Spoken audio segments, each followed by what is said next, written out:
Thank you very much, Rory. A very good morning to you. See you tomorrow. It is time for a news update, though, at 9 o'clock, and it's a very good morning. Catherine Gaffney. Good morning, Greg. IBEC's calling on the government to reconsider its plans for all companies to have a remote working policy. All firms will have to participate under new draft legislation that has been announced. However, IBEC says the requirement's excessive, as many won't be able to facilitate it. Spokesperson Maeve McElwee says a change is needed. Part of the legislation is somewhat unnecessary. It's also quite challenging to understand its implications for businesses where clearly employees will not be in a position to work remotely. Brexit port checks in Northern Ireland could be stopped after a controversial move by a DUP minister. Edwin Poots believes they need Stormont approval following a court challenge and has asked the executive if they want to continue to carry them out. They're required under the Northern Ireland Protocol, which the DUP wants scrapped. Alison Morris from the Belfast Telegraph says the issue's due to be discussed at a Stormont executive meeting tomorrow. It looks like, regardless of whether the Assembly allow this paper to be tabled on Thursday or not, Mr Poots is determined to halt the checks from his department, at which stage that sort of puts the ball back into Westminster's court, and they have to decide what they're going to do, because the EU will not permit the borders to go unchecked. A man charged with the murder of Aisling Murphy in County Offaly is due to appear in court again this morning. 31-year-old Joseph Puska of Lenally Grove in Muckla in County Offaly was remanded in custody after appearing before a special sitting of Tullamore District Court last week. He is accused of murdering the 23-year-old school teacher earlier this month. And funding is available for a number of heritage projects in Donegal, with the Heritage Council inviting applications to its community grant scheme. The aim of the scheme is to support capital projects that improve access and inclusion to heritage sites. Grant applications must be submitted using the Heritage Council's online application system, with the closing date Wednesday, the 16th of February. Joseph Gallagher, County Donegal Heritage Officer, says it's an important stream of funding. It's one of the few funding sources that's available really to community groups in the county in terms of supporting heritage, and the Heritage Council have supported a number of projects. I mean, for example, last year they awarded 160,000 in funding to 19 heritage initiatives right across the county. And again, the work that's undertaken in these projects supports local communities, local tourism, local employment, and also reinforces community engagement in heritage projects. Weather now, a largely dry start to the day with sunny spells. However, it will turn cloudier by afternoon with patchy rain and drizzle developing. Breezy with highs of 9 to 11 degrees. We're back with more 10 o'clock. Until then, good morning.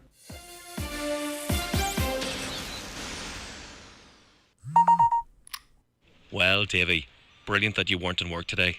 We had some crack. It was Peter's last shift, so we all went out for lunch. Thanks for staying away. The lads are delighted. Chat to you soon. Mind yourself. No one will thank you for turning up to work or anything else when you're sick. Stay at home and get a test to protect yourself and others from COVID-19. From the HSE, for us all.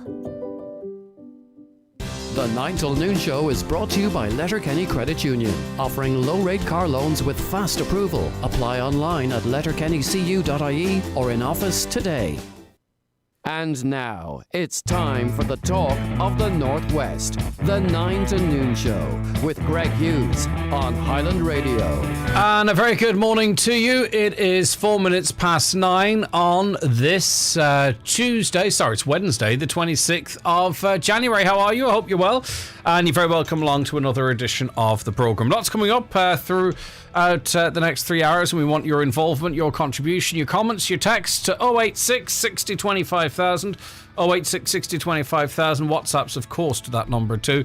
Or give us a call on 07491 25,000. Caroline taking your calls there.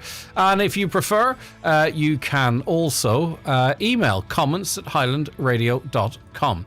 Right, okay, so let's crack on with a look at the newspapers this morning, and starting with the locals and the Finn Valley Voice. €901,000 for Finn Valley walking and cycling projects. Pedestrian cycle footbridges at Sesha O'Neill, Ballabafay and Milltown Bridge Crossroads costing €325 will be delivered in 2022 as part of a €289 million national fund from the National Transport and Walking and Cycling Infrastructure in 2022. Positive news there.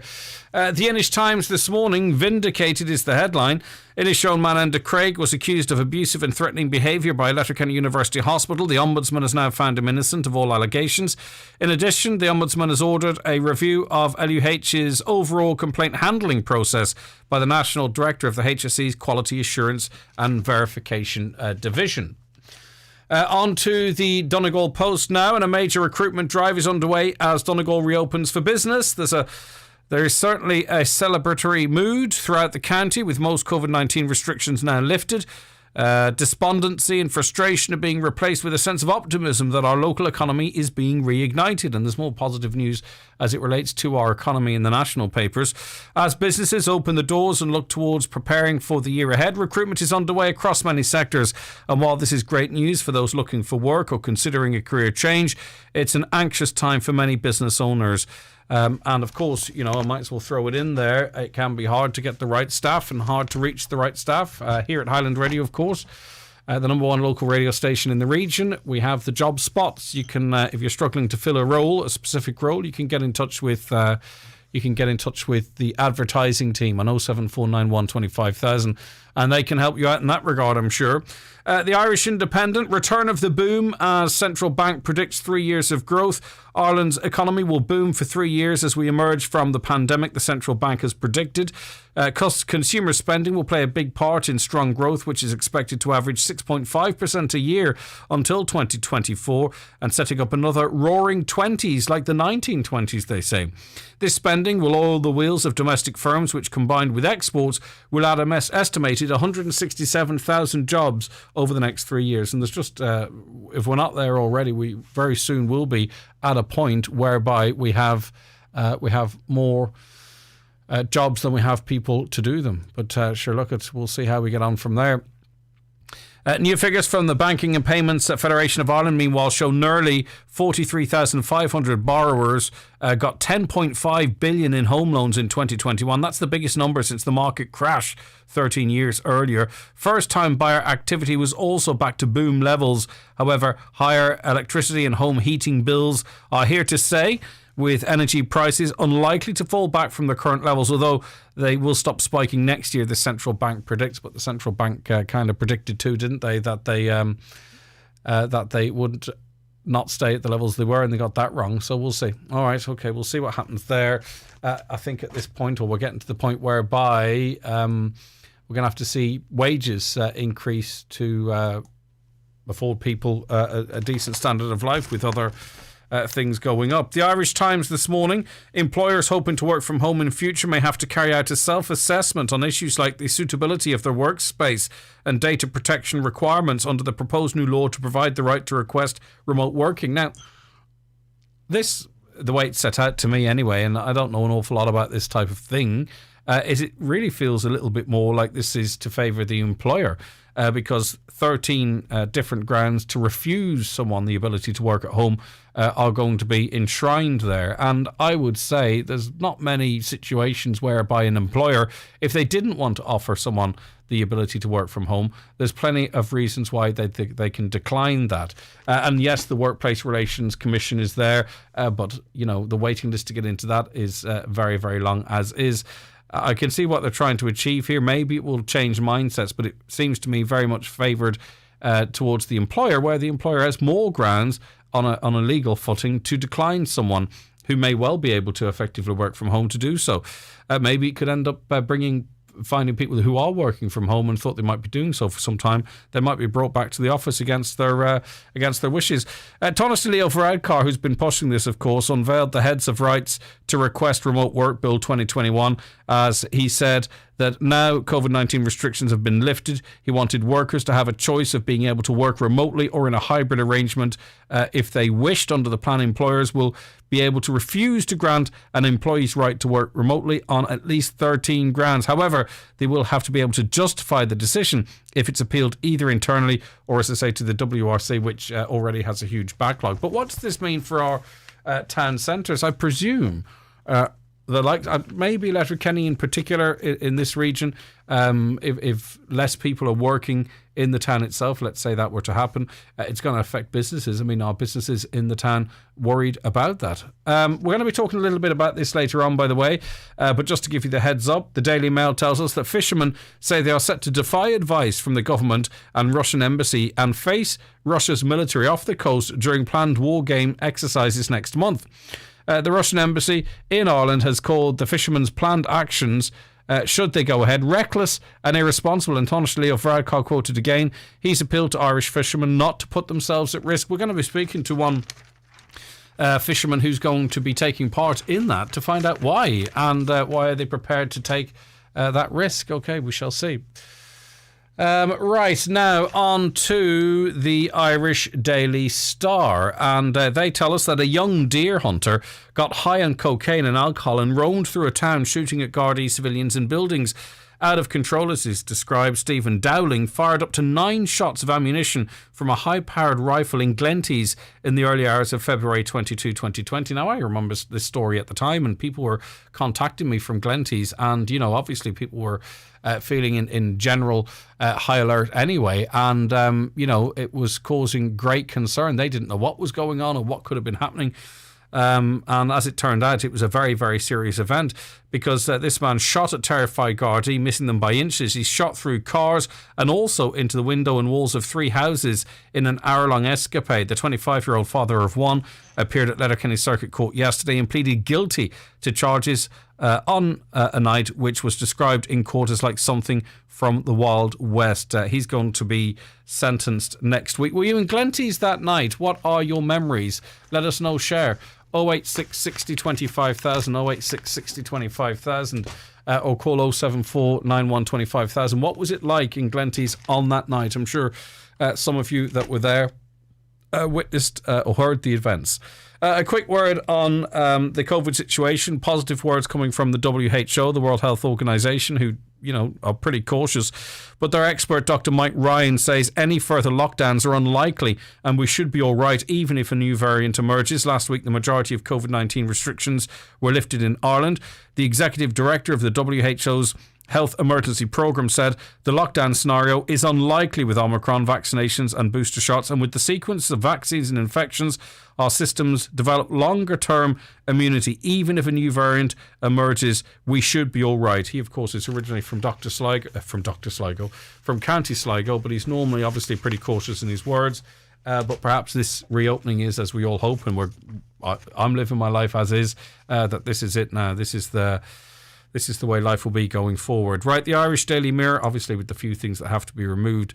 The Irish Daily Mirror tells us that a total of 92 sex offenders, including 8 rapists, were released from prison in 2020. Figures revealed 37 went to live in the south of the country, 13 moved to the west, 12 provided addresses in Dublin, Mid-Leinster region, and 9 resided in the Dublin northeast area. Statistics from the Sex Offenders Risk Assessment and Management Agency found 1 former prisoner was deported after serving their sentence, 20 had no fixed address, and it revealed 39 of the offenders were convicted of sexual or indecent assault and 12 served time for defilement of a child. They're back out on the street, and you can only imagine the anxiety that causes for their victims and their victims' families knowing that they're back out. All right. That's probably the way the system works. I don't know, but still, I'm thinking on those people. Right, 086 60 25,000. That is the text line. Back with more after the break. The newspapers are courtesy of Kelly Centra, Mountaintop, Letterkenny. The 9 till noon show is brought to you by Letterkenny Credit Union, with monster loans available up to €60,000 for all occasions. Visit letterkennycu.ie. So you're settling down to stream the rugby when you're interrupted by this. And this. Daddy, why is a cow called a cow? But what's never interrupted is your internet. Because with new Vodafone Always Connected technology, you get automatic network switching from broadband to mobile, keeping you always connected. Come on, lads! Sorry. New Vodafone Always Connected technology. That's the power of our mobile and broadband networks together. Provides automatic connection to 4G mobile network when loss of fixed broadband occurs. Applies to internet connection only. Eligibility, 4G coverage, limitations and terms apply. See vodafone.ie/terms. Hello, Grace. Where are you heading? Down to Made to Measure Fireplaces in Creasla. Made to Measure Fireplaces? Didn't you just buy a fireplace there? Yeah, but I'm going now to pick my kitchen worktop. Create the kitchen and living room of your dreams at Made to Measure Fireplaces and Granite Worktops. They've been in business for over 40 years. So for help choosing granite or quartz for your worktop, fireplace or stove, visit the Made to Measure showroom at Cashel Creasla or see mtmfireplaces.com or on Facebook. Get 5% off VHI First Care plans and unlock a wide range of healthcare services when you buy online and start your policy between November 25th, 2021 and March 31st, 2022. Search VHI 5% to join today. Terms and conditions apply. VHI Healthcare DAC trading as VHI Healthcare is regulated by the Central Bank of Ireland. Restix Beds and Furniture, Ballyreen, Letterkenny, supplying only the finest quality, luxurious Irish-made beds and mattresses since 1975. There's free delivery and assembly throughout the Northwest. Restix Beds and Furniture, the name you can trust. Call in and see their large range of beds and mattresses in their showroom at Ballyreen, Letterkenny. Highland Radio Time Checks, brought to you by Letterkenny Shopping Centre, the centre of shopping in Donegal. Free parking and shopping all under one roof. Letterkenny Shopping Centre, bringing you the time at... OK, the time is now 9:17. Phelan Malloy is National Vice President of the Irish Natra and Hill Farmers Association. Thanks for taking the call this morning. Good morning. Right, OK. I mean, you would know there's a consultation, or maybe you do know there's a consultation been launched by the council recently in Donegal here, and the conversation is about, you know, how we use our natural amenities, and all stakeholders, and including landowners, I'm sure, are being invited to have their say, because, you know, I think particularly with lockdown, we're seeing a lot of places being visited that weren't before, and sometimes you have to go over private property to do so, and that can create problems. What is the concerns of your members, Phelan? Yeah, just as we have outlined in our press release there, there's a number of areas which are causing major concern at the moment. Top really being the dogs running wild through stock in the hills and that. Now, this is particularly difficult at this time of the year with the run-up to lambing season, one thing and another.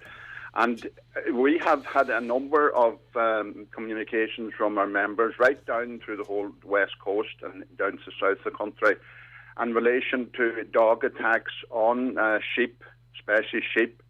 So that would be one of the major issues. Of course, then there are other issues insofar as that, you know, there's issues with gates being left open, the parking and access, you know, denying farmers access to their land and such.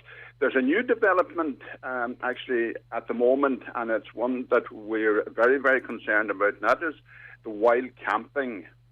Because in a situation where, say, there's wild camping and maybe a fire is lit, if that results in land being burned, that then can result in a situation where the farmer could be denied payments. And that is a very, very serious concern that we have as an issue that we're certainly going to have to try and address in the near future. How do you go about addressing that, though? Well, you know, the care, obviously, and if somebody is on a mountain camping overnight, you know, if they are going to light a fire, and I think it's something that really needs to be looked at, whether fires should be lit at all. They definitely have to make sure that it isn't a danger to the surrounding countryside, because it's not just alone, you know, the actual plot of land that the camp might be placed on, but it could result in a widespread fire situation. And, you know, we've seen where there have been wildfires in various mountain ranges over the last year in that, and it's causing a problem from a wildlife perspective as well. So that is something that needs to get further consideration. And who needs to, listen, obviously you've got landowners, they ring you, they're frustrated, they're upset about it, but there's only so much you can do interviews like this. What I'm trying to get at here is what needs to be done to sort of better protect hill farmers, but I suppose also, protect people's rights for legitimate access where that might apply. So, who needs to take the bull by the horns here? Yeah, well, absolutely. I think and it's actually included in our statement as well, that the vast majority of walkers are compliant with all the rules and regulations, signs and all that. There's a very, very small minority that are creating difficulties. And to a certain extent, those compliant hill walkers probably have a role to play as well. And so far as if they're out on the mountain and they observe something that wouldn't be in accordance with the rules and regulations, that they would maybe just take it and charge themselves, because it does impact on all walkers if there are difficulties. So that's something that needs to be avoided if possible. Right, okay. So really what we're talking about here is, in the first instance, would you a government-backed public awareness campaign, particularly, I suppose, there are still lots of people active through this season, but as we head to spring into the summer, are you looking for, maybe media adverts sponsored by the government or the Department of Agriculture or whoever it might be, in the first instance, asking people to respect land and what have you? Yeah. Well, actually, I was involved with a national group at the back end of last year as the National Outdoor Recreation Strategy Group. Mm-hmm. And these are some of the issues that we actually discussed in length. Now, that group actually is a kind of an umbrella for all walking groups and one thing another. So the types of issues that we have outlined in our press release are the issues that we would have discussed at that forum. Mm-hmm. But I'm asking you to sort of, because it's a radio interview, Phelim, I'm not being smart, I'm asking you to relate what you put into the press release for our listeners. Oh, sorry, yeah, no bother. Well, we've actually effectively identified what the issues are through contacts from our members in relation to access to the land. Mm-hmm. And the issues that we have mentioned, for example, the dogs running wild, gates being left open, litter being thrown about the place, mm-hmm. Access being blocked. Those are the kind of... And that's basic disrespectful stuff, really. That's not, we don't need to come down with a hammer to crack a small nut here. That is, you would expect people in general in our countryside, whether it's privately owned or otherwise, not to be doing the things that you've just outlined there. So it's just really following basic, manners.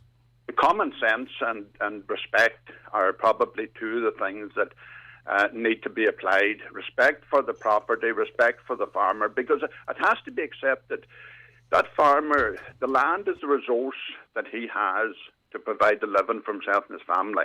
So anything that actually impinges on that is going to have a massive impact. So I think that needs to be understood by hill walkers. There's no major issue in relation to access as long as there's fair procedures used in that, and that respect is actually given to both the property and the landowner and the stock, which are important as well. And do you think maybe also some landowners need to be a little bit more considerate of, hill walkers, people out trying to enjoy our environment? Oh, look, there's nobody that I have come across that absolutely objects to walking. I haven't actually come across that. There are concerns, and those concerns are leading to, the build-up of resentment to a certain extent. If you give access to walkers to your land, and that access then has been abused, that's where the resentment built up. And one of the reasons we have actually gone public on this now is that we don't want a situation to arise where there are problems. We want to try and, get in ahead of the problems and solve them and get an understanding out there that there is an acceptance among the landowners that it's a great facility to have, but that it has to be actually a two-way process. Is there any concerns from your members, though, about maybe needing more supports in, maybe establishing particular walkways or something now and picking stuff out of the air, or indemnifying farmers in the event that someone turns their ankle in a hole or something. Like, is that a concern that your members are coming to you with as well?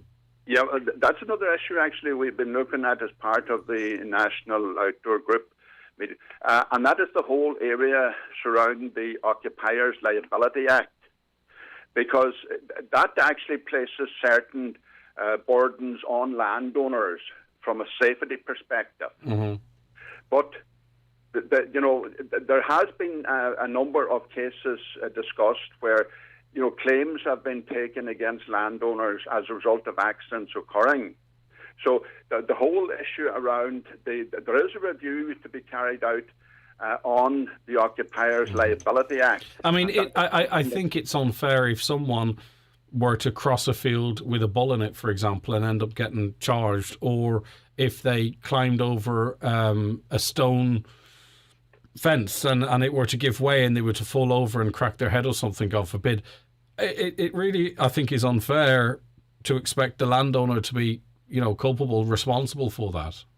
Yeah, well, that's an issue about signage, and that is important as well. If there is, say, a bull in the field, that would be actually notified, so that you don't actually enter.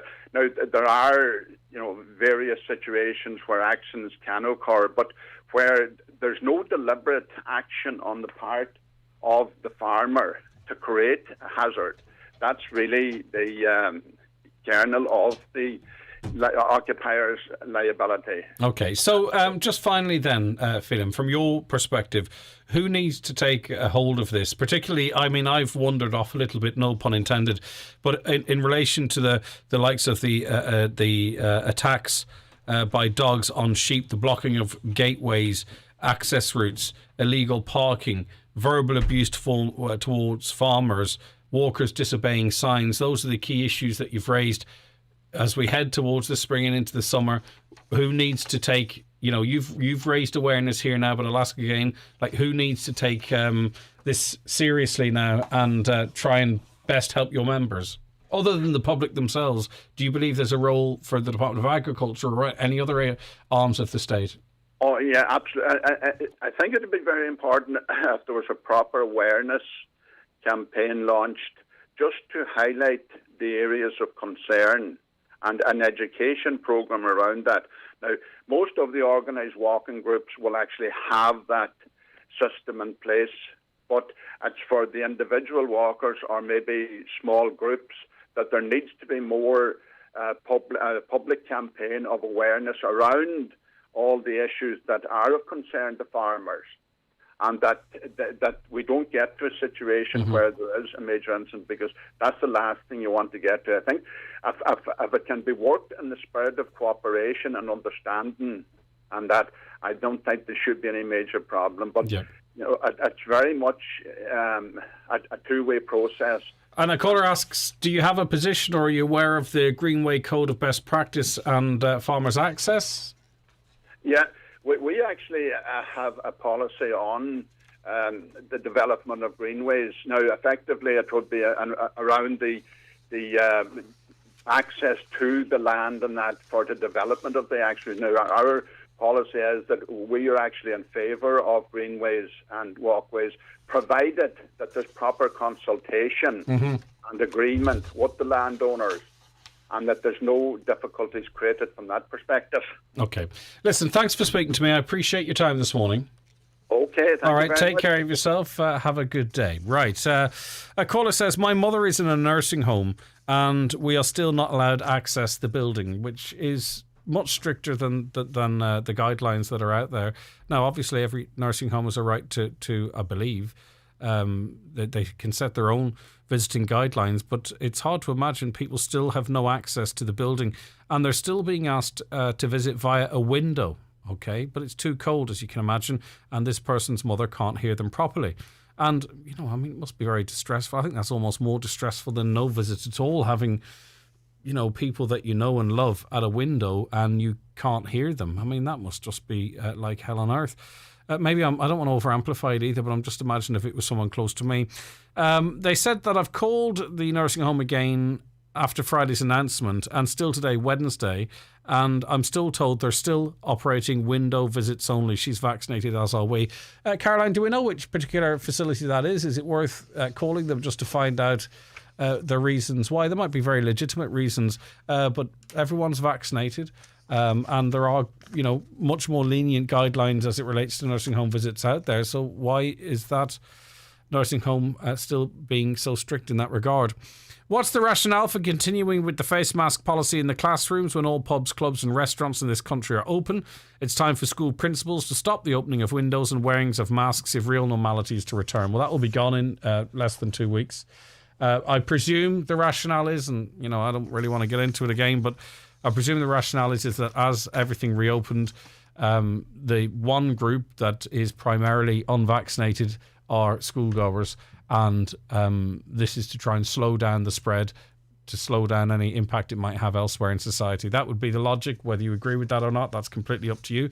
But as I say, it'll only be there for another week or two, because at that point, anyone who's going to get Omicron will have got it, and the need for face masks in that environment will be out the window, which is open, and hopefully they're closed too. Right, the rise of podcasts have given a potentially huge platform for anyone to voice their opinions on, says this caller. And with such a platform comes a range of people with different views, which can sometimes be fairly contentious. A presenter of the No Filter podcast has come in for some huge criticism after saying he'd leave his wife if she, in inverted commas, let herself go after giving birth. Well, if I was his wife, I'd be out the door already. The podcast is run by brothers Anthony and Nick Casanta and their friend Jason Garatano, 3 lads, and the trio have quickly gained a reputation for putting out pretty misogynistic content. The clip is no different, with one of the presenters saying, a clip that was posted, "If my wife lets herself go after I have kids with her, I'm going to tell her once, if you get your stuff together, in inverted commas, I still want to be sexually attracted to my spouse. If you can't do that, I'm out." One of the other presenters can be heard saying agreed. The clips have been widely shared online and received huge backlash, but comments on the original video have been disabled. What's the matter, lads? Can't take the hack or hack the flack? So, it's kind of interesting that in a particular environment, he would say to his partner, lose the weight or I'm out. But he can't take a bit of criticism. But you see that an awful lot, often those that particularly are espouse free speech are the first ones to block or to switch comments off, which is quite interesting. But listen, if you can't stand the heat, get out of the kitchen, lads. If that's your view, stand by them. And, if you're going to do a purposely controversial podcast, which, Joe Rogan does very successfully, you're going to have to be able to take the backlash as well. Finally, before the break, when driving home at around 5 p.m. this week on the road from Ballabafay towards Cloughan, I met joggers running side by side with flashlights. They were shining flashlights at oncoming traffic. I think this is a dangerous practice at any time on a busy road, and any driver would not expect to be blinded by lights on that side of the road. I was wondering if it would be a good idea to discourage this type of practice on the road for the safety of all who use the road. And I think that's a fair point, because and the joggers, in fairness to them, they're trying to make traffic aware. But if the two of them are running side by side with the flashlights, you might think it's a vehicle on the hard shoulder or something pulling out. And, obviously, if you've got oncoming traffic and visibility isn't great, definitely could cause a collision. So I imagine the joggers think they're doing right. But if they're running side by side, on the wrong side of the road, they're on the right side of the road, but you know what I mean, from the driver's perspective, and to see these two lights, it might be doing more harm than good. Maybe come up with a different way, maybe one run behind the other and just use your lights that way. I don't know if that's something you've come across, something you've got an opinion on. 086 60 25,000, 086 60 25,000, or call 07491 25,000. The 9 till noon show is brought to you by Letterkenny Credit Union. Download our new app today to apply and draw down your loan wherever you are. From our soils, our sustenance, from our farms, our food, from our farmers, our ingenuity, from our villages, our unique communities, our meats, our grains, our vegetables, our dairy, our eggs, our fruit. There is a little piece of Ireland in everything we produce. an agri-aware and Irish Farmers Association initiative promoting environmental, economic and social sustainability. Learn more at sustainingireland.ie. For great fuel deals, contact Gortley Sales and Hire. Large sacks and trailer loads of logs. Also briquettes, coal, kindling and gas with free delivery locally. Contact Gortley Sales and Hire in Letterkenny on 9126276. At Cherrymore Kitchens and Bedrooms, Donegal Town, their sale is now on. New 2022 collections now in stock, with great offers across all ranges. See in store for details. Book a design consultation today on 074 9725822 or see cherrymore.ie. Cherrymore, excellence in manufacturing since 1996. If you've recently had a smart meter installed, Electric Ireland has good news for you. Help reduce your energy bills even more with our new range of plans, like the Weekender plan, which gives you free electricity on either Saturday or Sunday. That's the free electricity sorted. Now all you have to do is figure out what day suits best. Search Electric Ireland smart meters to discover the right plan for you, because we're brighter together. Smart meter required, 12-month contract, early termination fees and T's and C's apply. See electricireland.ie. Suffering from hearing loss? Kingsbridge Hearing Care has arrived in the northwest. Yes, we have a brand new clinic location at Kingsbridge Private Hospital in Ballykelly and can offer you a full range of hearing care provision, including enhanced hearing assessments and earwax removal treatment. So, what are you waiting for? Don't let hearing loss hold you back. Get in touch with our expert audiology team today. Call us on 048 9066 7030 or visit kingsbridgehearingcare.co.uk. Okay, you're very welcome back to the 9 till noon show. Now we are going to be speaking about erosion, coastal erosion. John Farrens, manager of Ballyliffin Golf Club, he joins us now. Good morning to you, John. Thanks for taking the time to speak to us. Good morning, Greg. It's good to have you on the programme. And Councillor Martin McDermott is also joining the conversation. Hiya, Martin. Good morning to you. Good morning, Greg. Good morning, John. Right, John, relate to us again your concerns as manager of Ballyliffin Golf Club. Obviously, it affects, where your course borders the sea, but it goes beyond that as well. So outline to us what the current situation is. Well, basically, Greg, there's a coastal walkway at Pollen Beach in Ballyliffin that was put in place by the local community many years ago. It has fallen into a state of disrepair and is in fact in dangerous state of repair at the moment, with people falling, and recently we've had a number of incidents where people have broken ankles, etc. So accessibility to our beaches is limited at the moment, and this is not just Ballyliffin. This is, of course, nationwide.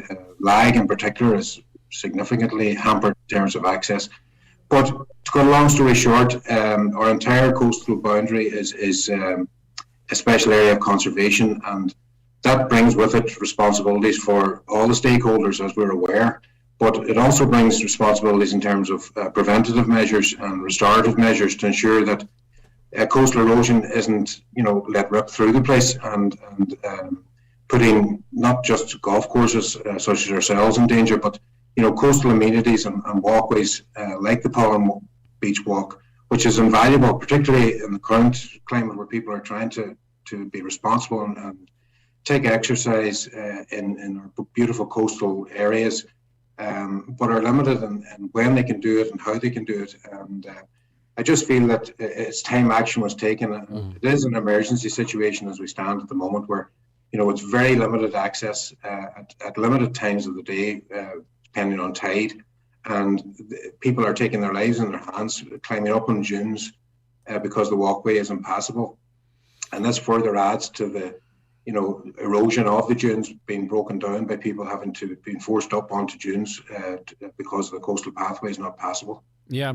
And it kind of, once the damage is done, it's virtually impossible to undo, really. I mean, possibly you can, but I mean, you want to be preventing any further erosion. That's the obvious way to approach this. Absolutely. Reparative works can be done, but the problem is at the moment, everyone has been hamstrung by the fact that people, Parks and Wildlife's OPW are limiting anything being done in these areas of special conservation areas because of the EU directive. Now, what we're asking for is a bit of common sense to be implemented here, and that the local community, together with Donegal County Council, be permitted to, carry out works in conjunction with stakeholders, landowners, etc., to make these beaches accessible to the local community and indeed visitors, and make them safe and limit the possibility of any future damage to the dune systems. Yeah, what is the impact as it relates to the golf club? And are your hands are tied in what yous can do to try and sort of mitigate erosion? Can you tell us what is happening or what could happen, what you can't do to try and stop it? Yeah, well, basically, Greg, it's a very fluid ecosystem. So the shingle on the beach, which is our main defence, moves up and down the beach with coastal storms, and over a period of time, it amasses in certain areas and is depleted in others. And areas where the shingle becomes depleted, the walkway falls away, becomes impassable, and that then leaves the dune systems exposed to the full force of the sea. And it also, it forces walkers up onto the dune system, which breaks down the sand and marram grass, which holds everything together and leads to further coastal erosion. So really what we're looking for permission to do is to put in place a sustainable walkway that will allow people to use the coastal amenity and at the same time protect the dune systems, which are in turn protecting the golf course. Yeah, and Councillor Martin McDermott, this is also an environmental issue. It's hard to believe that I've eroded significantly since this conversation first came up on the agenda. This is about protecting our natural amenities. This is about how we integrate, with nature. It's about protecting some of these beautiful dunes and their surroundings. Why is it such a struggle? Why are we having to, constantly talk about this with very little action? Yeah, we've discussed this a number of times, Greg, and the action is very limited here, and it's really like you can't get nowhere with it. The OPW, for instance, we really need to get a discussion with them, and I think, John, a number of years ago they met, they came up to Ballyluffin and had a meeting up there. I've been trying now for well over a year to get the OPW to engage in the coastal erosion situation in here and in the show, and in relation to the rivers, the situation that we have with rivers, because that is another issue, Greg, that is out there and will come back to bite us as well, that has not been resolved, has never been resolved since 2017. Are you on about, don't want to digress too much because that is a very important issue on it in and of itself. Are you on about how our rivers aren't properly maintained to allow for the flow of water, meaning we could have a 27, unless we do it, a 2017 flooding event is inevitable again? There is absolutely no question that will happen. So again. In your conversations as it relates to erosion, okay, what are you getting back? Is it like it's not our problem, or we'll do something about it in the future, or we let nature take its course, or like what are you getting back? Where is the resistance here? What's the foot dragging? Yeah, well, there was a survey done on that whole area. There was nearly 80,000 done spent on a survey. From Lag the whole way around to the Parliament Beach. After that survey was done, they came back to more or less say, let nature take its own course. That survey was very stark. It was stark in relation to, for start off, the Parliament Beach, that within the next 18 to 20 years, that the movement of sand there could be anything up to 30 metres. In Lag, it was even more stark. Now, sorry to cut across there, and you can mention Lag again. Is it let nature take its course? Is that based on a cost-benefit analysis? Is that what they're saying here? Are they saying this is how much it would cost? It's not worth it. Let it rip. Or are they saying this is just nature and the natural shifting of sands? They haven't even done a cost-benefit analysis on any of this. If you take Lag, the likelihood over the next 50, it was between 50 and 60 years that the sand could possibly be in as far as Lag Chapel, if it kept going and the way it's going now at the moment.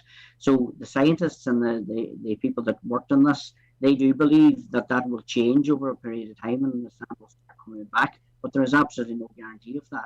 Now, we really need the OPW to engage in this, because every door we open, we are hit with the same thing. Let it be at at council level, we can't do nothing unless National Parks and Wildlife are involved. Then when you go to that level, they can't do anything unless OPW is involved. I've had correspondence with the OPW now, as I say, for over a year.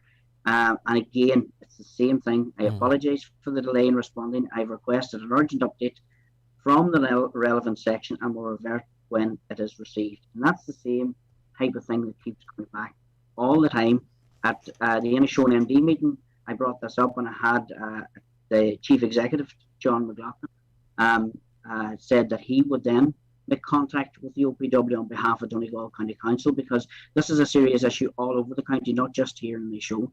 It's brought up by councillors all over the county, and we have sent on, through John and myself, have sent on some documentation through him that he's going to make correspondence with the OPW to see can we get this fast tracked and have someone from the OPW come up here and meet us. Yeah, but John Farron, can you imagine running a private business like this, trying to get things done? If this was the way the private sector operated, nothing would ever be done. We'd be in a perpetual recession. I mean, this is ridiculous that, this backwards and forwards and this department needs to be involved in that.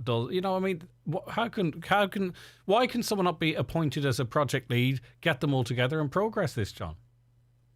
Yeah, Greg, you're absolutely right. It wouldn't be tolerated in the private sector. It wouldn't be tolerated in any other country, I don't believe. But it certainly wouldn't be tolerated if this was happening in Kerry or elsewhere in the country. I do believe that action would be taken, and action has been taken elsewhere in the country. Well, listen, let me read between the lines in there when you talk about Kerry.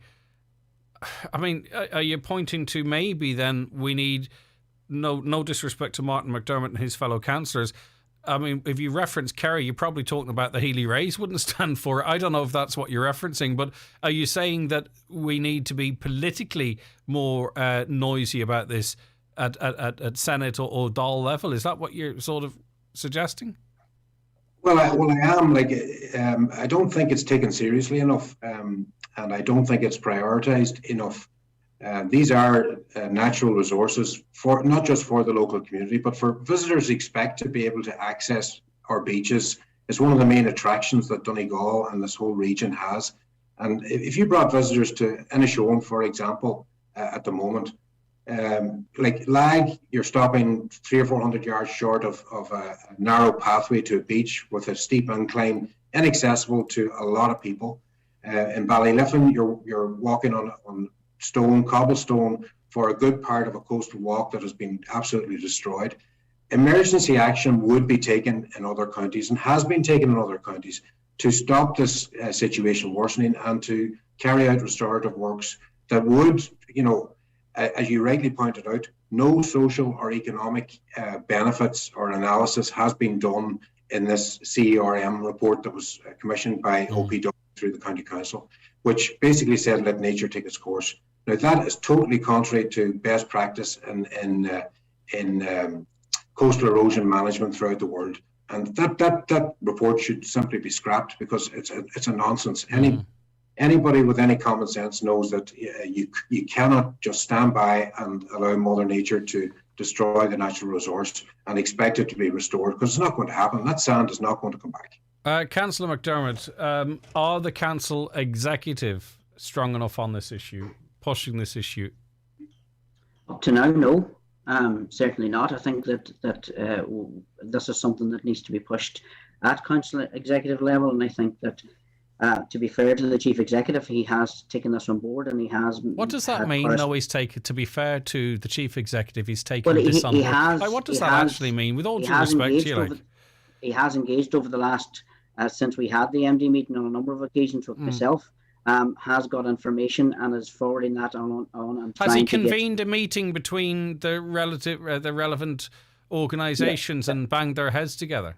That's what he's trying to convene at the minute, Greg. He's trying to convene a meeting with the OPW, National Parks and Wildlife, and ourselves and the local authority to try to move this forward, because John had on a point that Kerry and Cork, there has been numbers of I've been doing a bit of research into this to see what has been going on in other counties, and there has been work going on in the likes of Cork and the likes of Kerry in relation to coastal erosion.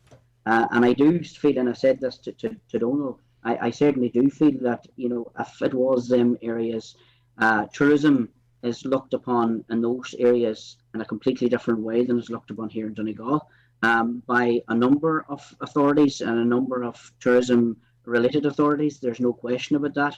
And I think that, you know, when those areas have issues that could affect tourism, they jump right away and get something done. When it's Donegal, it's not looked upon in the same manner. And I know we've come a long way in the last number of years, but I'll tell you, we have a good bit to go yet before those people look at us in the same light as they look at the other parts of the county. All right, and finally, John Farron, you know, whilst we're still talking about it, and I appreciate Councillor McDermott coming on, I appreciate your time as well. But we're heading into another year. You know, we're heading into another year, and time and tides and dunes are ebbing away. I mean, this is incredibly time sensitive. It is, absolutely, and you both of you are correct in that every so often this pops up as an issue, is given a token headline for a while, and then simply disappears again. It's time that strategy by all parties involved stops, and this be given, you know, a prime slot in terms of priorities for the county. And, you know, like I'm not sure if it's happened, but the OPW, the National Parks and Wildlife Services, the council, you know, called out on the floor of the Dáil. Maybe if that's what it takes, you know, TD to say, look, what is going on here? You know, local people are completely frustrated. We can't seem to get these people into the one room. You know, I mean, that's what really needs to be done here. Yeah, and it's a coordination of that too, Greg, because this is happening the whole way along the Atlantic seaboard, with communities being hamstrung by, you know, bureaucrats who say, no, you can't do this, but they won't come up with a suggestion as to what you can do to restore facilities for locals. Now, I'm delighted that Liam Ward and the Chief Executive are fully engaged with the outdoor recreation strategy for Donegal, but surely anyone looking from the outside, even considering an outdoor recreation strategy for this county, has to appreciate that access to our beaches must be the number one priority. Well, there's no point having strategy about a coastal walk that won't be there in 2 years. I mean, exactly. You know, it's basic stuff. Okay, listen, Councillor Martin McDermott, thanks for your time. Good morning to you.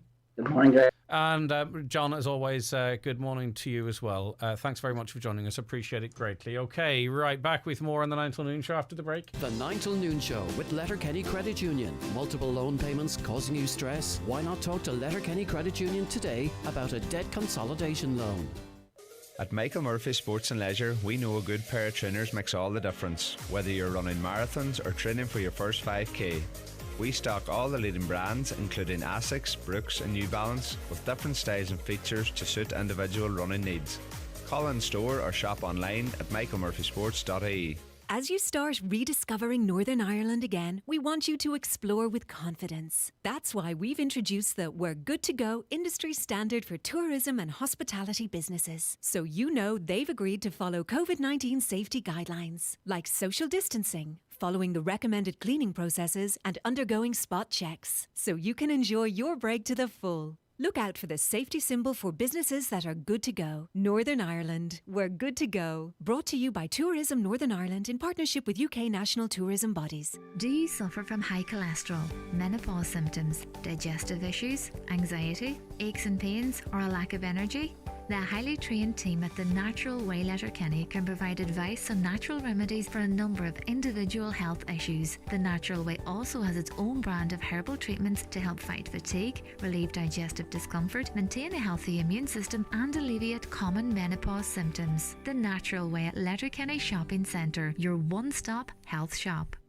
With the onset of different variants of coronavirus, it is vital that your business, office or school has the most up-to-date air purification device. McDade's Bathroom Plumbing Tiles introduce the Daikin Air Purifier. It eliminates 99.9% of coronaviruses in under 3 minutes. Ideal for residential settings, offices, classrooms and waiting rooms. Priced at €495, it's a great investment. For more details, contact McDade's Bathroom Plumbing Tiles Buncrana. We're only a phone call or email away. Ready Steady Grow Childcare Centre, Ballabafay, requires a deputy manager with level 7 7 or 8 childcare qualification, a full-time childcare assistant with level 5 or 6 qualification, a part-time childcare assistant and 2 child assistants to cover maternity leave. For further information, contact Paula on 0749 190 151 or send your CV to info@rsgchildcare.com. Okay, there's been a kind of by coincidence an outdoor sort of environmental feel to the first hour of this programme. Continuing that with Noel, who's part of a walking club, the Swilly Hiking Club. Good morning to you, Noel. Thanks for joining us. Good to chat to you. Good morning, Greg. I'm good. So when you're listening to the conversation, this reminds me a little bit like about dog owners when we're talking about dog fouling or cyclists. It's often a minority that really the likes of the organisation we were talking to are talking about, and maybe giving other walkers, the likes of those, the members of your clubs, a bad name.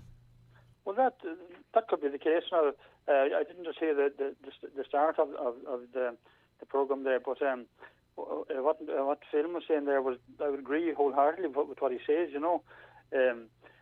Walking clubs, well, our walking club, Swilly Hiking Club, we're affiliated in Mountaineering Ireland, and we go along with their guidelines at all times, and we have a no dogs policy, strictly no dogs policy. If you have a dog, you don't come hiking with our club. And we also fully support Leave No Trace. We're signed up to that group as well. We leave everything as we find it. If the gate is open, we leave it open. If it's closed, we close it, and we don't in any way sort of annoy the farmers, or because a lot of the walkers, a lot of outdoor people come from farming backgrounds. Mm-hmm. I see a lot of people in our club would come from a farming background, including myself, and fully understand the farmer situation. Mm. They're there to make a living, and I can see that walkers and hikers they accommodate us. Yeah, and I wouldn't be surprised if your members find yourselves picking up the rubbish other randomers would leave behind. You talk about leave no trace behind. You probably see, about what the minority are capable of whilst out walking. Yeah, it's funny you say that. We do, but there's one particular man in the club, Dennis, and he comes back every day with a bag full of stuff. I seen on Sunday taking a bottle out of the ground with his heel to try and root it up to bring it away with him. And that was out in the Ncbi area. Yeah. We were on Sunday. We allocated a day and pick up rubbish along the road there. We didn't do it last year because of COVID. Yes, of course. And in relation to the cars, normally we would carpool going out hiking or occasionally get a bus, but during the COVID here now, people were reluctant to carpool, so we had quite a few cars. But we picked any place we were going, we made sure that we had proper parking, a good parking space, Yeah. All right, and it's nice actually to hear you coming out sort of understanding of and in support of the landowners as well, as a walking club, because there's obviously a two-way relationship there. And I think it's nice, Noel, that you took the time to call us and sort of offer your support, but also a defence of organised walking groups like your own.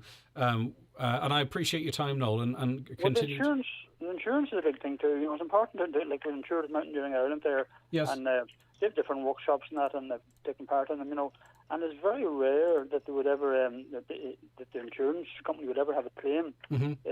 And I'm not aware of any claim against farmers. I know there was a case down in Wicklow, but the courts overturned it on appeal. And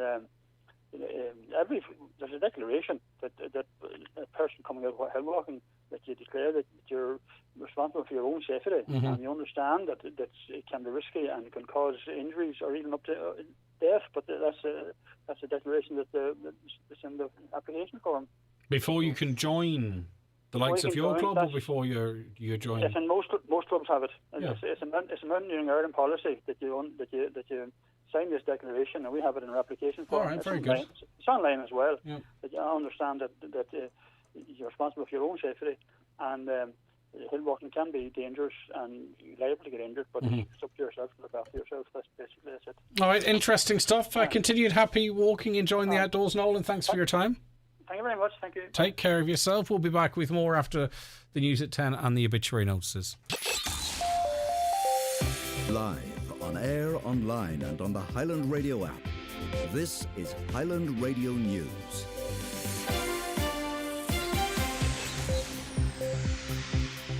Good morning, it's 10 o'clock. Donald Kavanagh at the Highland Radio News Desk. Surveying works linked to the government's national broadband plan is continuing in Donegal, with progress being reported this week.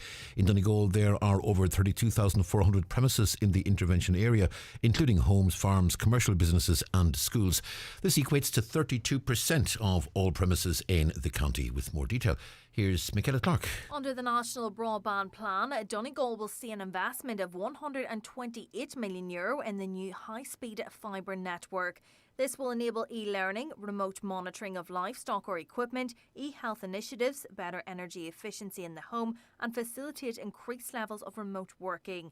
Ncbi crews are said to have made substantial progress in the county, where the following areas have been surveyed: Creeslaw, Craigtown, Ballyconnell and Maharablad. These initial works pave the way for the next stage of deploying fibre on poles and ducts, and includes the erection of poles, unblocking of ducts and the insertion of sub-duct into existing ducts for the fibre to be installed. Residents are being reminded that all Ncbi contractors will also carry official ID cards and essential worker letters. They will have vehicles, PPE and signage with both their own and Ncbi logos.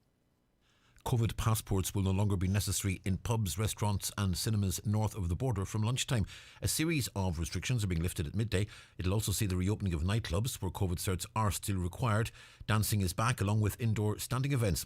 Social distancing at work is also being scrapped. Funding is available for a number of heritage projects in Donegal, with the Heritage Council inviting applications to its community grant scheme. The aim of the initiative is to support capital projects that improve access and inclusion to heritage sites, and also the purchasing of essential equipment. Grant applications must be submitted by Wednesday, February 16th. Donegal County Council's Heritage Officer is Joseph Gallagher. It's one of the few funding sources that's available really to community groups in the county in terms of supporting heritage, and the Heritage Council have supported a number of projects. I mean, for example, last year they awarded $160,000 in funding to 19 heritage initiatives right across the county. And again, the work that's undertaken in these projects supports local communities, local tourism, local employment, and also reinforces community engagement in heritage projects. As you've been hearing on the show with Greg, there's a warning of a very difficult summer ahead if farmers' concerns about public access and hill walking are not addressed. There has been a big increase in the number of people accessing local hills, but this in turn has led to an increase in the number of farmers making complaints to organisations such as the Irish Natura and Hill Farmers Association. Complaints include dog attacks and the blocking of gateways and access routes through illegal parking. The INHFA's National Vice President Phelan Malloy has been stressing the need for immediate engagement between state bodies and farmers. There needs to be more public campaign of awareness around all the issues that are of concern to farmers, and that we don't get to a situation where there is a major incident, because that's the last thing you want to get to. I think if it can be worked in the spirit of cooperation and understanding, I don't think there should be any major problem. But you know, it's very much a two-way process. A member of the Women of Honour group says the Defence Minister is kicking the can down the road in addressing their concerns. The group of former Defence Force members who are alleging sexual abuse, harassment and discrimination met with Minister Simon Coveney last evening, but they walked out of the talks after an hour, saying the meeting was a waste of time. Diane Byrne, a member of the group, says they want a full statutory investigation and not just a judge-led review. To me, what this is kicking it down the road. He has said to us that the review may get to the necessary recommendations that we're looking for, but it's a gamble.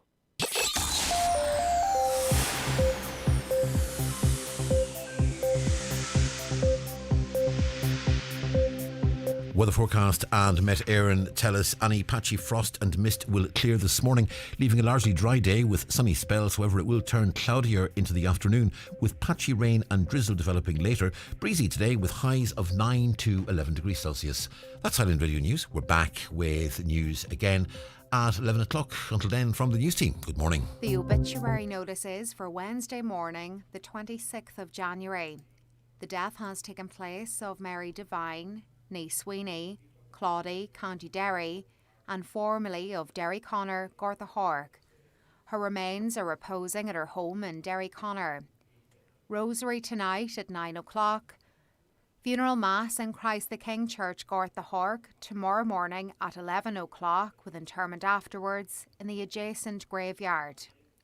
The funeral Mass can be viewed live on MCN Media or the Ciaran Rorty Funeral Director Facebook page. The death has taken place of Vincent Barron, Deer Park, Convoy. Vincent's remains are reposing at his late residence. Funeral from there tomorrow morning at 10:15 for 11 o'clock Requiem Mass in St Eunan's Church, Rafo, which can be viewed on the parish webcam. Interment afterwards in the adjoining churchyard. The house is strictly private, please, at the request of the deceased. The death has occurred of Jimmy Campbell, Bangan Boy, Glanties. Jimmy's remains are reposing at his late residence. Removal from there this afternoon at 12:30, going to the Church of the Holy Family, Eden Infa, for Requiem Mass at 1 o'clock. Interment afterwards in the adjoining cemetery. The funeral Mass can be viewed live on the Church Streams Facebook page. Family flowers only, please. Donations in lieu, if desired, to the Good New Cancer Care Bus, care of James McGuinness and Sons Funeral Directors. The death has taken place of Bernadette Hegarty, Tullyarb, Carandonna. Bernadette's remains are reposing at her home. Funeral from there tomorrow morning at 10:15 for 11 o'clock Requiem Mass in the Church of the Sacred Heart, Carandonna, followed by burial in the adjoining graveyard. The funeral Mass can be viewed live on carandonnaparish.com.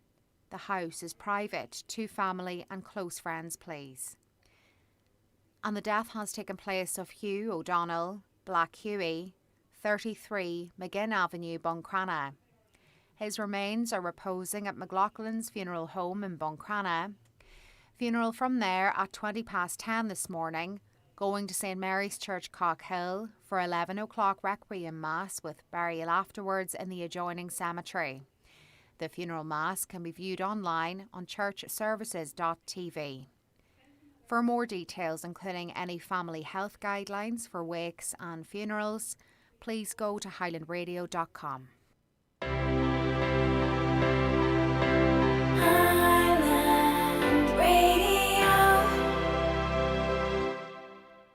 With all the stories that matter across the Northwest, it's Greg Hughes on the 9 to Noon Show on Highland Radio. All right, good morning. Good to have you back. 086 60 25,000. Keep us busy on that. Telephone line or 074 91 25,000. And you can call Caroline on 074 91 25,000, or you can keep the conversation going if you're watching across our social media. We are streaming live right now on YouTube. You can go to Highland Radio Ireland, or in fact, it might be just easier for you if you want to watch this programme any day you choose, or if there's a particular item coming on and you'd say, I'd like to watch that. You can go onto our website, highlandradio.com, and you will see a link there to watch the 9 till Noon Show live. Click, and you can watch it in your browser. So that means you don't have to be a subscriber to YouTube or Facebook. You don't have to have an account. You can just enjoy it without that. Okay. There is a way of dealing with it. This is coastal erosion, says this caller. In Galway, they brought in large boulder rocks and put them along the sea, and it stopped the sea taking away the sand. It was very simple and very effective, and you see that already. I mean, you know, Ironmore Island springs to mind on their Donegal-facing coast. They've got defences in there, and you see it in other parts of the county as well. I agree totally with that caller. Windows open in the classroom and mask wearing in school should no longer happen. It's ridiculous. The principal and teachers should not follow this rule any longer, as it's okay for pubs and nightclubs to open fully. I have a 6-year-old who comes home every day from school saying how cold he is in school. I rang into the school a few times and all I get is put on a coat. Put on an extra jumper.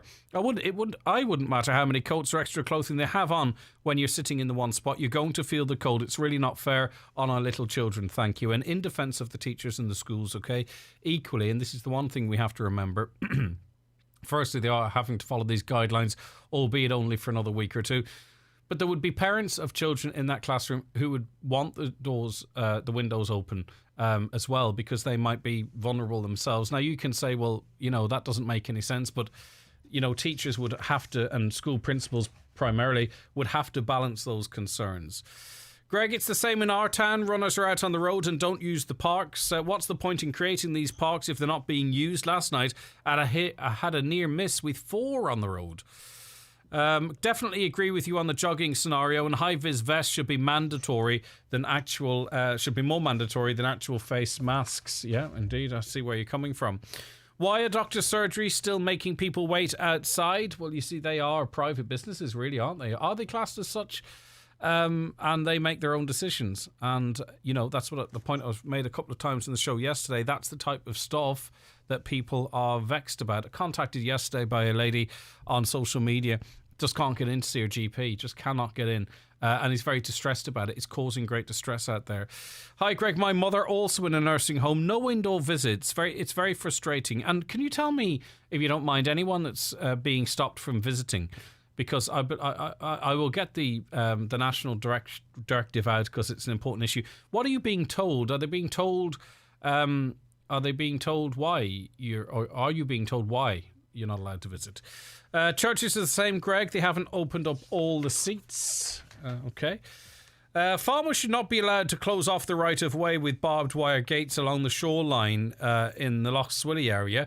There's several closed off in Donegal.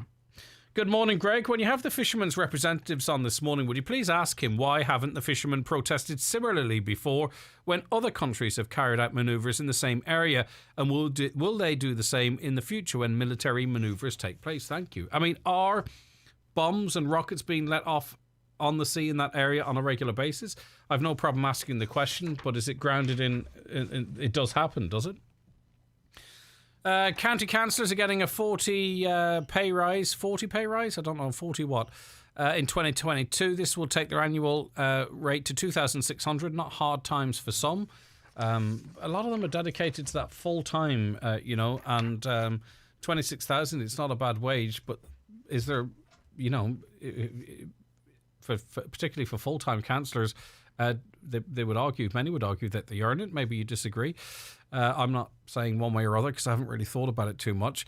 If the government allowed the people that want to work, that already are working, to work extra hours, be it if they're already in the hospitality sector or other sectors, to come into the hospitality sector to do those extra hours without being hammered in taxes and making it not worthwhile of anyone, we wouldn't see this problem or any other problems for that matter. So what are you saying? If someone was working an office job, for example, 9 to 5, you're saying they might want to work in hospitality Saturday and Sunday for an extra few euro.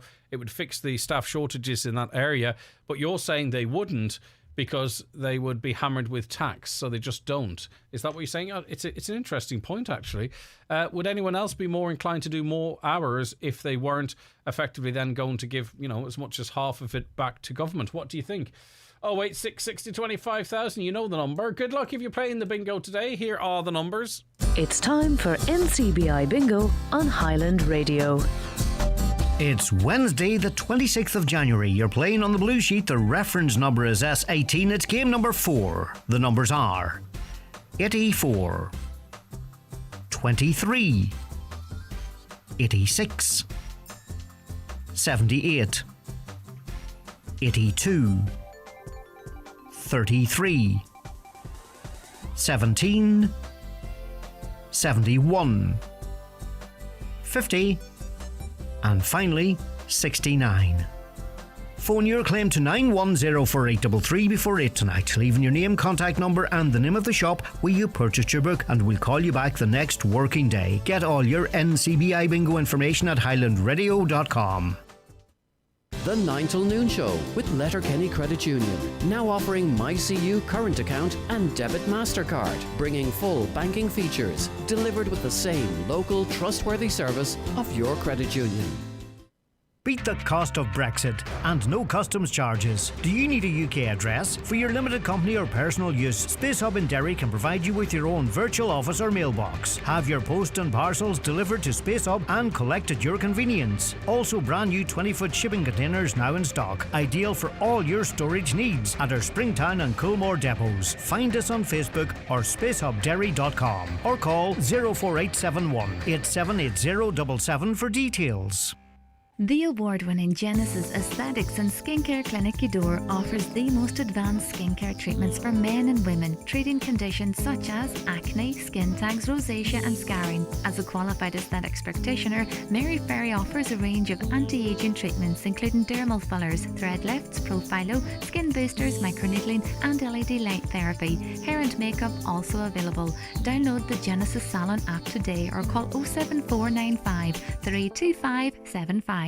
Our McCullough Jewellers in Letterkenny are synonymous with fine jewellery, quality watches and giftware, with stores at Main Street, Letterkenny and the Letterkenny Shopping Centre, or online at ourmccullough.com. You can choose from their quality product range in a relaxed atmosphere, and their sales staff will be happy to help you make the right choice, whatever the occasion. Our McCullough Jewellers, making moments magical for generations. CarsIreland.ie presents When Car Buying Becomes Catfishing.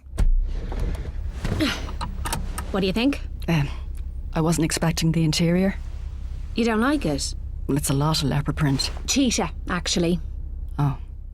Cars Ireland isn't just fast and easy. We only work with trusted dealerships, so you can find the right car without the unwanted surprises. CarsIreland.ie. Click, click, vroom, vroom.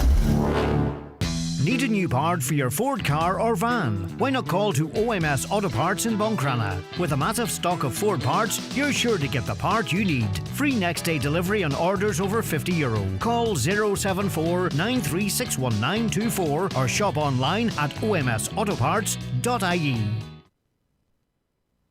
Okay, you're very welcome back to the programme. We're joined on it now by Tosh Lavery, a former Garda Sergeant of the Garda Diving Unit. Thanks for joining us, Tosh. Good morning to you. Thanks very much for having me on. Right, now, you are making an appeal. Tell us the background to this. Well, in 1986, there was a body washed up. I was the 1st of May in a place called Knockbrack in Tullan. That's between Bundoran and Mullaghmore. Now, the intriguing thing about this is it is the only place the Atlantic Ocean touches Leitrim. So that's why it's a simple enough place to find out. Now, this body was washed up, and it's the real good thing in the kernel of this is it's identifiable from the waist up and with tattoos. Now, all police forces in the world now use tattoos. They seem to be a very good form of identification. And this man, at the time, had tattoos, 4 different types of tattoos on his right upper arm. He had a green shamrock, and his forearm, he had a dagger with red handles crossed in front. He had a shield on a shape of a shield type thing, you know.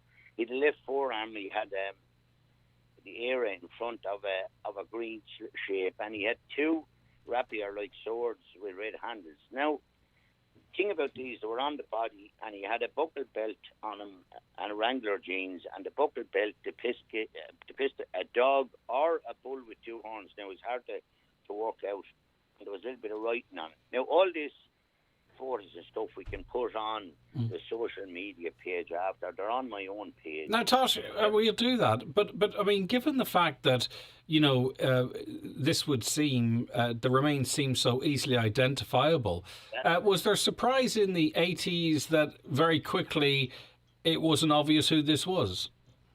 Well, what happened at the Guardian Kidnaw were dealing with it, and the body was taken to Manor Hamilton, and there was a post-mortem carried out and so on. And they say that the man is between 5'4" and 5'7", and they said that he was between his 30s. But they're talking now, he was exhumed, this body was exhumed in the 1st of January 2021, and by the coroner in Leitrim in Fair, and DNA was taken. Now, it is intriguing, and how this came about again for me, and Jim Brennan is there in Mullaghmore, he's my contact up here, and we've always stated in all the body jobs we've done that this should be identified, because of the descriptions and so on. He seems to be an Irishman, and with all this carry on. Now, is it suspected that maybe this person could have been shore fishing or fell into a river and ended out to sea, or was it someone who was working at sea and fell from a boat? Like, I mean, obviously, it might be some speculation at this point, but you've had a long time to think about it, Tosh. What is the working theory here? The working theory here is the Skifford sank in 1981, and there was a young lad called McGovern on one of the crew members who was never found, and his father used to travel up. I was up there myself diving at the time, and I met the man. He used to travel up every day on a bus from Mayo, searching out there in Tullan and out opposite Armore and in around Burtoncourt. That's where they were lost. The Skifford was lost on the Mad Reef out there. Now, when this body was recovered, this man McGovern came back. Now, you must remember, the Skifford was 1981. They were up there searching. The young fellow was never found. When the body was recovered up there, they came back. And that man, when he looked at the description, the tattoos, all that was not his son. But he stated that a boat, this was the story, that a boat had left either Mayo Coast or the Donegal, the Galway Coast at that time. In 86 or 81, sorry? 86. No, 81 is the Skifford. 86, they left the time that the other body was found. And they went to go to Rockall to put a flag on it. Now, whether this was drink-related or whether they were rebels or whether they were Irishmen going to claim Rockall, whatever. Anyway, it stated now, this is what he said, that the boat was found and the men were never found. And when he came back up, he came up to look for his son. But, having said all this, lads, if we get this out now, this happened before I was up there with that body in 1983 up in Bunbeg, was identified by someone coming forward with DNA. But I think it's twice as easy to identify this body with all the tattoos and stuff that's on it. But we have the DNA now as well because of the remains being exhumed. So if a family member comes forward, and there is enough, obviously, because there's a process to be gone through, there's enough there to sort of, to make a connection. Well, it would be very easily resolved through DNA, this as well. Oh, without a doubt, this will be solved because, look, lads, for anybody, no matter, all around Ireland, well, I'd say the West Coast there now, right, because the body went in. Now, you must remember, if anyone is out in Tullan, out in Knockbrack is the name of the place, it's a very, very small place where it's rocky, and the sea just goes in with the tide and goes back out. Now, for him to go in along there, he must have went in somewhere along the coast there. Now, lad, if somebody is missing, belongs to anybody, and you know his age, you know the time, and you know what everybody knows what tattoos people have in their family. They're able to tell us that he Wrangler jeans, that he had a buckle. Well, let's run through it again for people whose attention would have been sort of pricked. In the mid-80s, May 1986, the remains of this person was found at Mullaghmore, just south of Bundoran there. Now, the place is called Tullan. It's unique because Tullan. It's Tullan Strand. It's Tullan Strand we're talking about, isn't it? Well, I am not 100% sure. I'm going out there. Yeah, I believe it's Tullan. But anyway, it's between Mullaghmore and Bundoran. I believe that's Tullan right. Strand. And now the dead man is suspected to be in his 30s. He's got tattoos on both arms.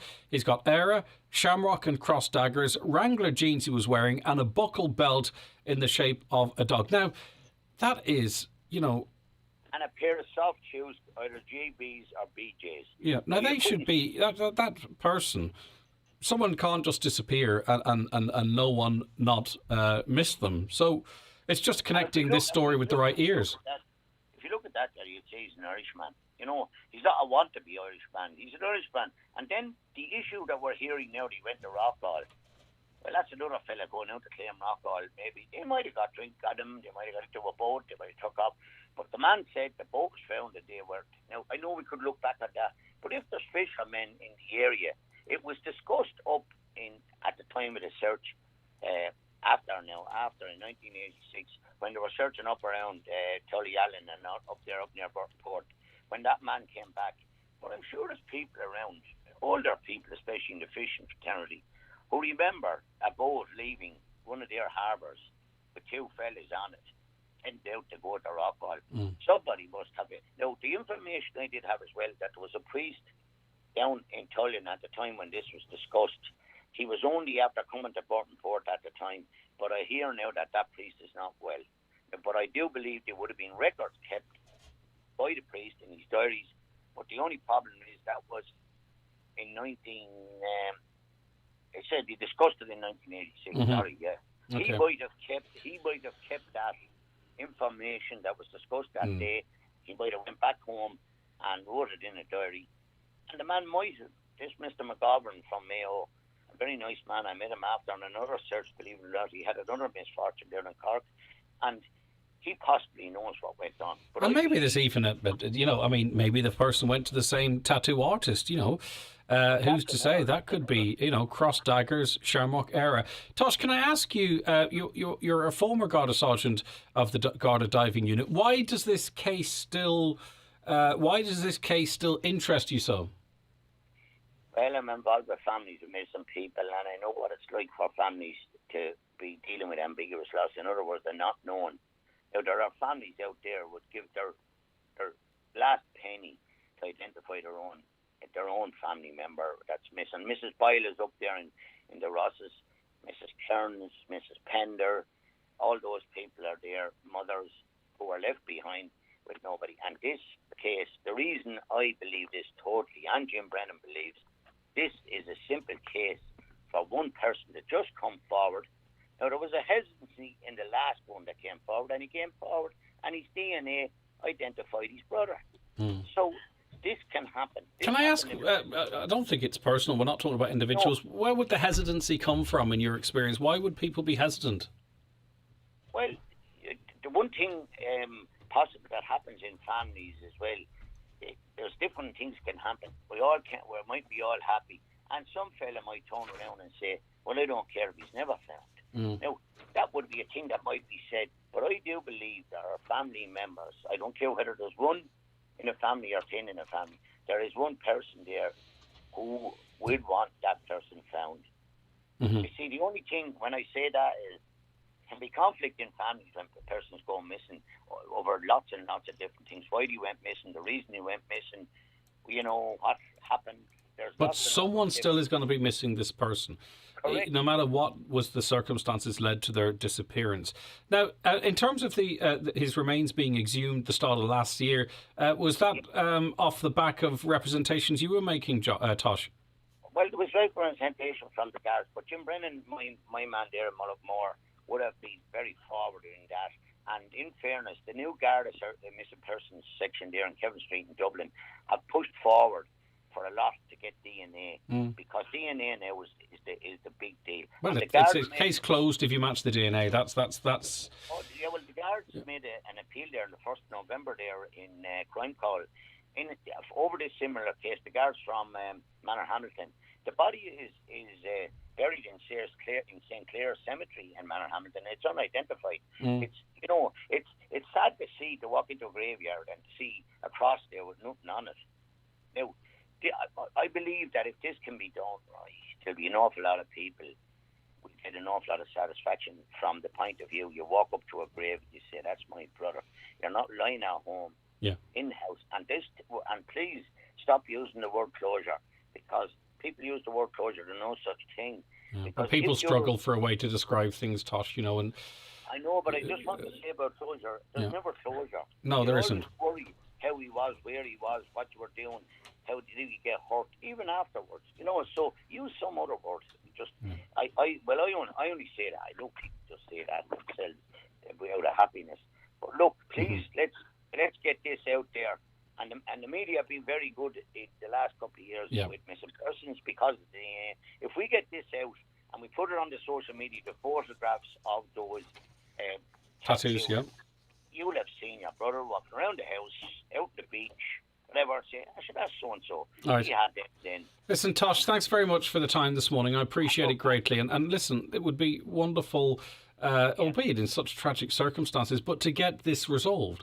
Tosh, thank you for that. I appreciate it. Tosh Lavery there. Now, that body was found in Tullan, which is in Leitrim, as he as Tosh rightly pointed out. I threw a bit of confusion in mentioning Tullan Strand, but it's in Tullahan in Leitrim, that small section of Leitrim that meets the sea. The body was discovered at Tullahan. Now that the two places aren't that far apart, it's not a game changer, but it's good to have it right. So Tullahan, that was his remains were discovered. It's a man in his 30s. This is in May 1986, and you know, I don't want to. He was so identical, he can't have been in the water too long. So around May 1986, found between Mullaghmore and Bundoran at Tullahan. The man's in his 30s, suspected to be in his 30s, but possibly late 20s or early 40s, or maybe even late 40s. So I'll go a wee bit, allow a wee bit of variance on the age there. But he had tattoos. One was a Vera, a shamrock, crossed daggers. He was wearing Wrangler jeans, soft shoes, JBJ shoes, and a buckle belt in the shape of a dog. Someone matching that description left in May 1986 and to never return, and his remains are lying unclaimed in Leitrim, I believe Tosh said. Okay, right. 086 60 25,000 if you've any comment on that. The 9 till noon show is brought to you by Letterkenny Credit Union, offering low-rate car loans with fast approval. Apply online at letterkennycu.ie or in office today. You have one new message. Hi Claire, Auntie Dee here. I just wanted to say a big thank you for skipping my party. We had a great night and everyone was so happy you didn't come. Now you take care. I hope to see you soon. Bye. No one will thank you for turning up to work or anything else when you're sick. Stay at home and get a test to protect yourself and others from COVID-19. From the HSE, for us all.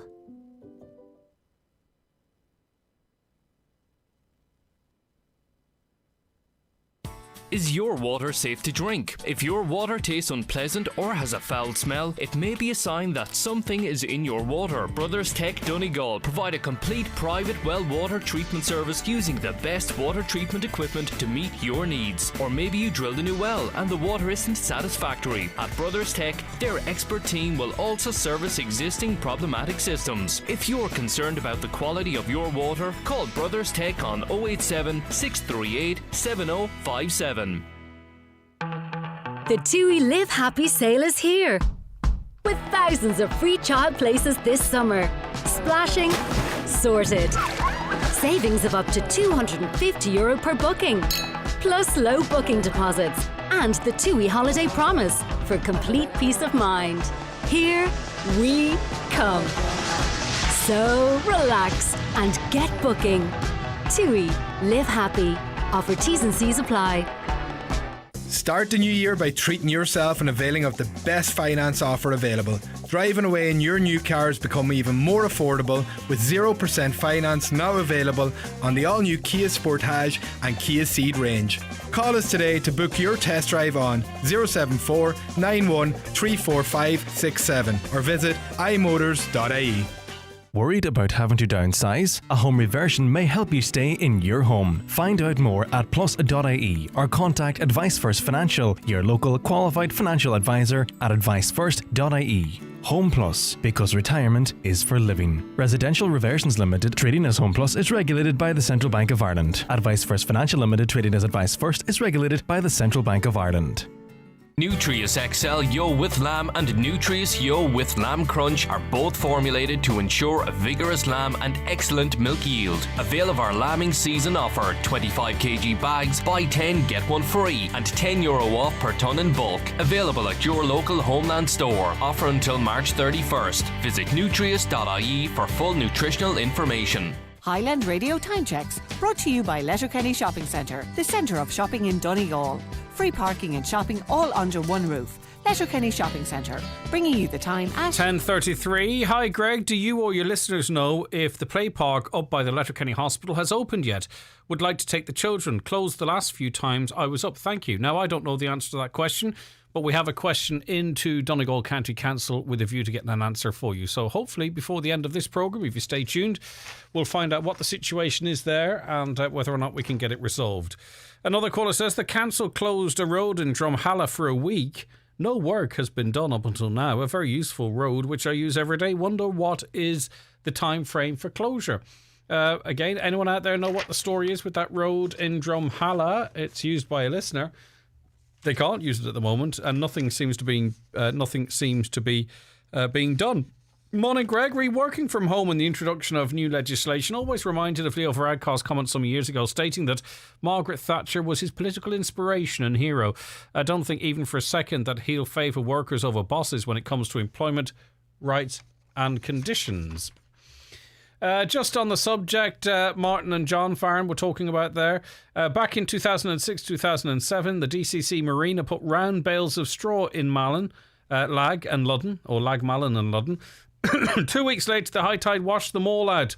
Talk about wasting taxpayers' money. But at least in that situation, they tried something. Okay, Pierce joins us now for a quick one. Hiya, Pierce. Hi, Greg. How are you? I'm good, Pierce. Now, you've come on to publicly thank someone. Tell us what happened. My wife yesterday, around lunchtime, had a bad fall just below Michael Hennies on the pavement. And two ladies came to her aid. I was in the bank at the time, and two ladies came to her aid, but one had to go. But one nice lady stayed with her till I got there. Louise was all the name I got. She's Louise from Longford. Mm-hmm. So she stayed with her till we got sorted out, and I just want to thank her for that. If she's listening, I don't know if she lives around Balbafay or not, but she was very nice. All right, and she stayed with your wife until you got to her yourself, waiting on transport to the hospital, presumably, Pierce. Yes, well, I was driving. We drove to the hospital, and after that, yeah. All right, and your wife broke her wrist, did she? She had a bad break of her wrist and a lot of bruising and cuts. But thank God for Letterkenny, A&E as well. They were absolutely brilliant, and especially our nurse Quinn from Lifford as well. They were all so nice, and they were fairly quick as well. So brilliant. So you saw the best of humanity yesterday when you needed them, Pierce. Oh, absolutely, yeah. It was great, definitely. There's so many good people still about. Right, Pierce, you're going to be doing a lot of cooking and housework for a wee while, are you? Exactly. Well, I was doing that anyway. I shouldn't have presumed otherwise, should I? Listen, will you pass on our best wishes to your wife? It's distressful, especially in public, and it's lovely that Louise and the other lady come to her assistance, and then you were able to take over, and you had a good experience, all things considered, in ED, with a special mention for Nurse Quinn there, Pierce. Definitely, yeah. Absolutely brilliant experience. Apart from the break. Of course, all things considered, I get you. Okay. Yeah. And you'll pass on our best wishes to your better half as well. I will indeed, Greg. Thanks very much. Okay, thank you, Pierce. Lovely stuff. Well done to you, Louise, from Longford. That's the kind of difference that you've made to people. Pierce was so moved by it that he wanted to thank you publicly, and also to Nurse Quinn down and the rest of the ED staff who, as Pierce said, albeit a very difficult circumstance, they made it as bearable as possible, and we hope a speedy recovery.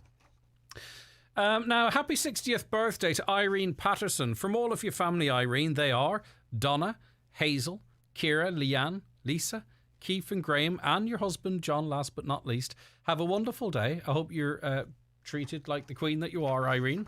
And as I say, take the week out of it. Enjoy the 60th of the week. Okay, it's time for us to take a piece of music. Here is Wild Cherry.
All right, that is Wild Cherry. Back with more on the 9 till noon show after the break. The 9 till noon show is brought to you by Letterkenny Credit Union, with monster loans available up to €60,000 for all occasions. Visit letterkennycu.ie. Brian McCormick's Sports and Leisure Letterkenny. Further reductions in the big winter sale with up to 50% off. Women's jackets, hoodies and leggings, reduced to clear. Men's hoodies and jackets, Adidas and Under Armour, reduced to clear. Running shoes for men and women, New Balance and On footwear, clearing from €99. A saving of €40. Check out the big winter sale in store at Brian McCormick's Sports and Leisure, Main Street, Letterkenny, or click on bmcsports.ie for next day delivery. We're Danielle, Kevin and Bonnie. We took the challenge and swapped to Aldi.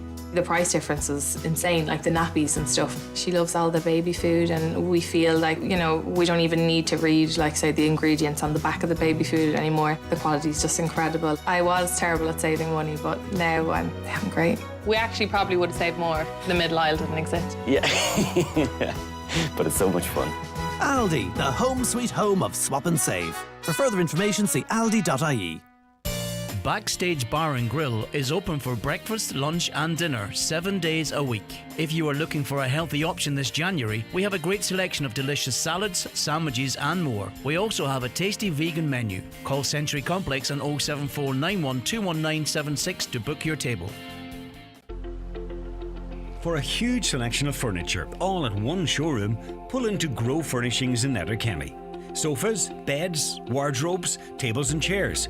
Also a range of carpet, vinyl, rugs and laminated flooring. If it's time for a change, it's time for a visit to Grove Furnishings. Grove deliver throughout Donegal, Derry and Tyrone. Be inspired at Grove Furnishings, Kiltoy Road, Letterkenny. Your specialty is quality tiles, bathroom suites and wooden floors. Who is the best range of tiles in Donegal? Crawford Tiles. The best wood flooring? Crawford Tiles. The best bathroom suites? Crawford Tiles. 5-day bathroom refits? Crawford Tiles. And who's been tampering with my questions? That'd be me. Crawford Tiles, Castlefin. That'd be them. 07491 43942. Okay, you're welcome back to the programme. We're joined on it now by the journalist, or a journalist, with the Donegal News, Kate Heaney. Kate, thanks very much for taking the call this morning. Good morning, Greg. Right, Kate. Now, you were in court yesterday where a 24-year-old Carlow man pleaded guilty and apologised for his actions on a night out in Glenties in Donegal in February of 2020. Unbelievable turn of events. Can you run through what happened on that night, Kate? No, I suppose calling it a night out is maybe a bit of an understatement. Basically, this young Carlow man came with his uncle and his cousin to stay in Glenties. They'd been invited by a local farmer to come and cull deer, basically. And Stephen Dowling, he had held a licensed firearm since he was 17.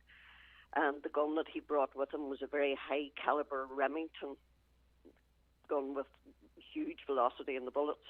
So they went and they did whatever for the farmer and returned to Marguerite's B&B in Glenties and got out of their hunting clothes, headed out shortly after 6 o'clock and visited various pubs, had copious amounts of alcohol, and Detective Enda Jennings gave evidence that Dowling had taken 0.5 gram of cocaine while in the toilets in Sonny's bar and became quite agitated.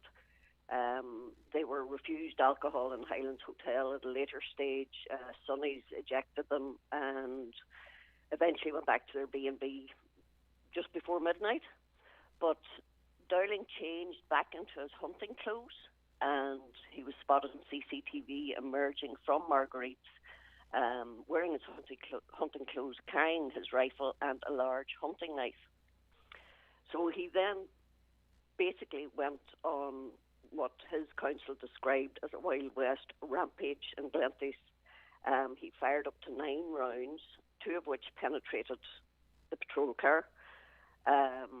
He fired into 3 homes and he fired at Gardaí who it was miraculous no one was killed, because the Gardaí had very good CCTV photographs, and they had their Tetris system, which is their communication system, on which you could hear Dowling firing 6 shots as he walked down Main Street and Church Street in Glenfleet.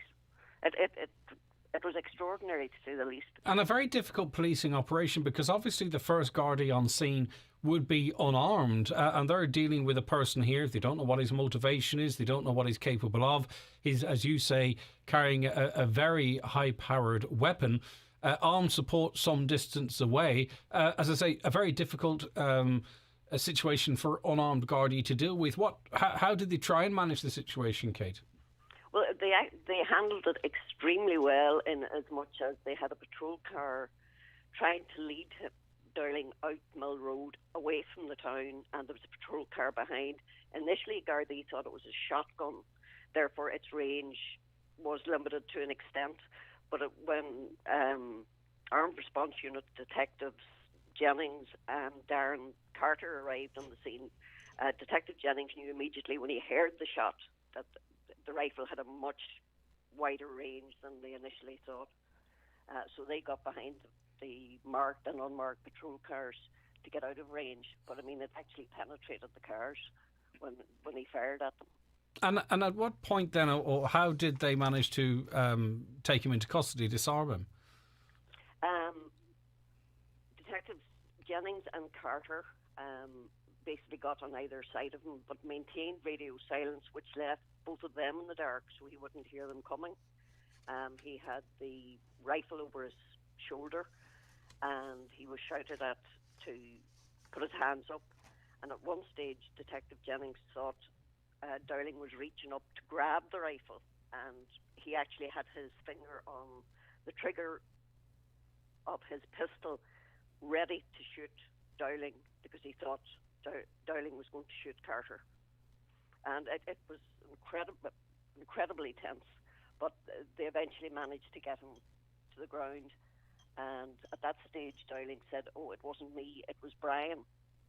Which, of course, is going to trigger more concern then. Yeah, which led them to think, well, is there another gunman?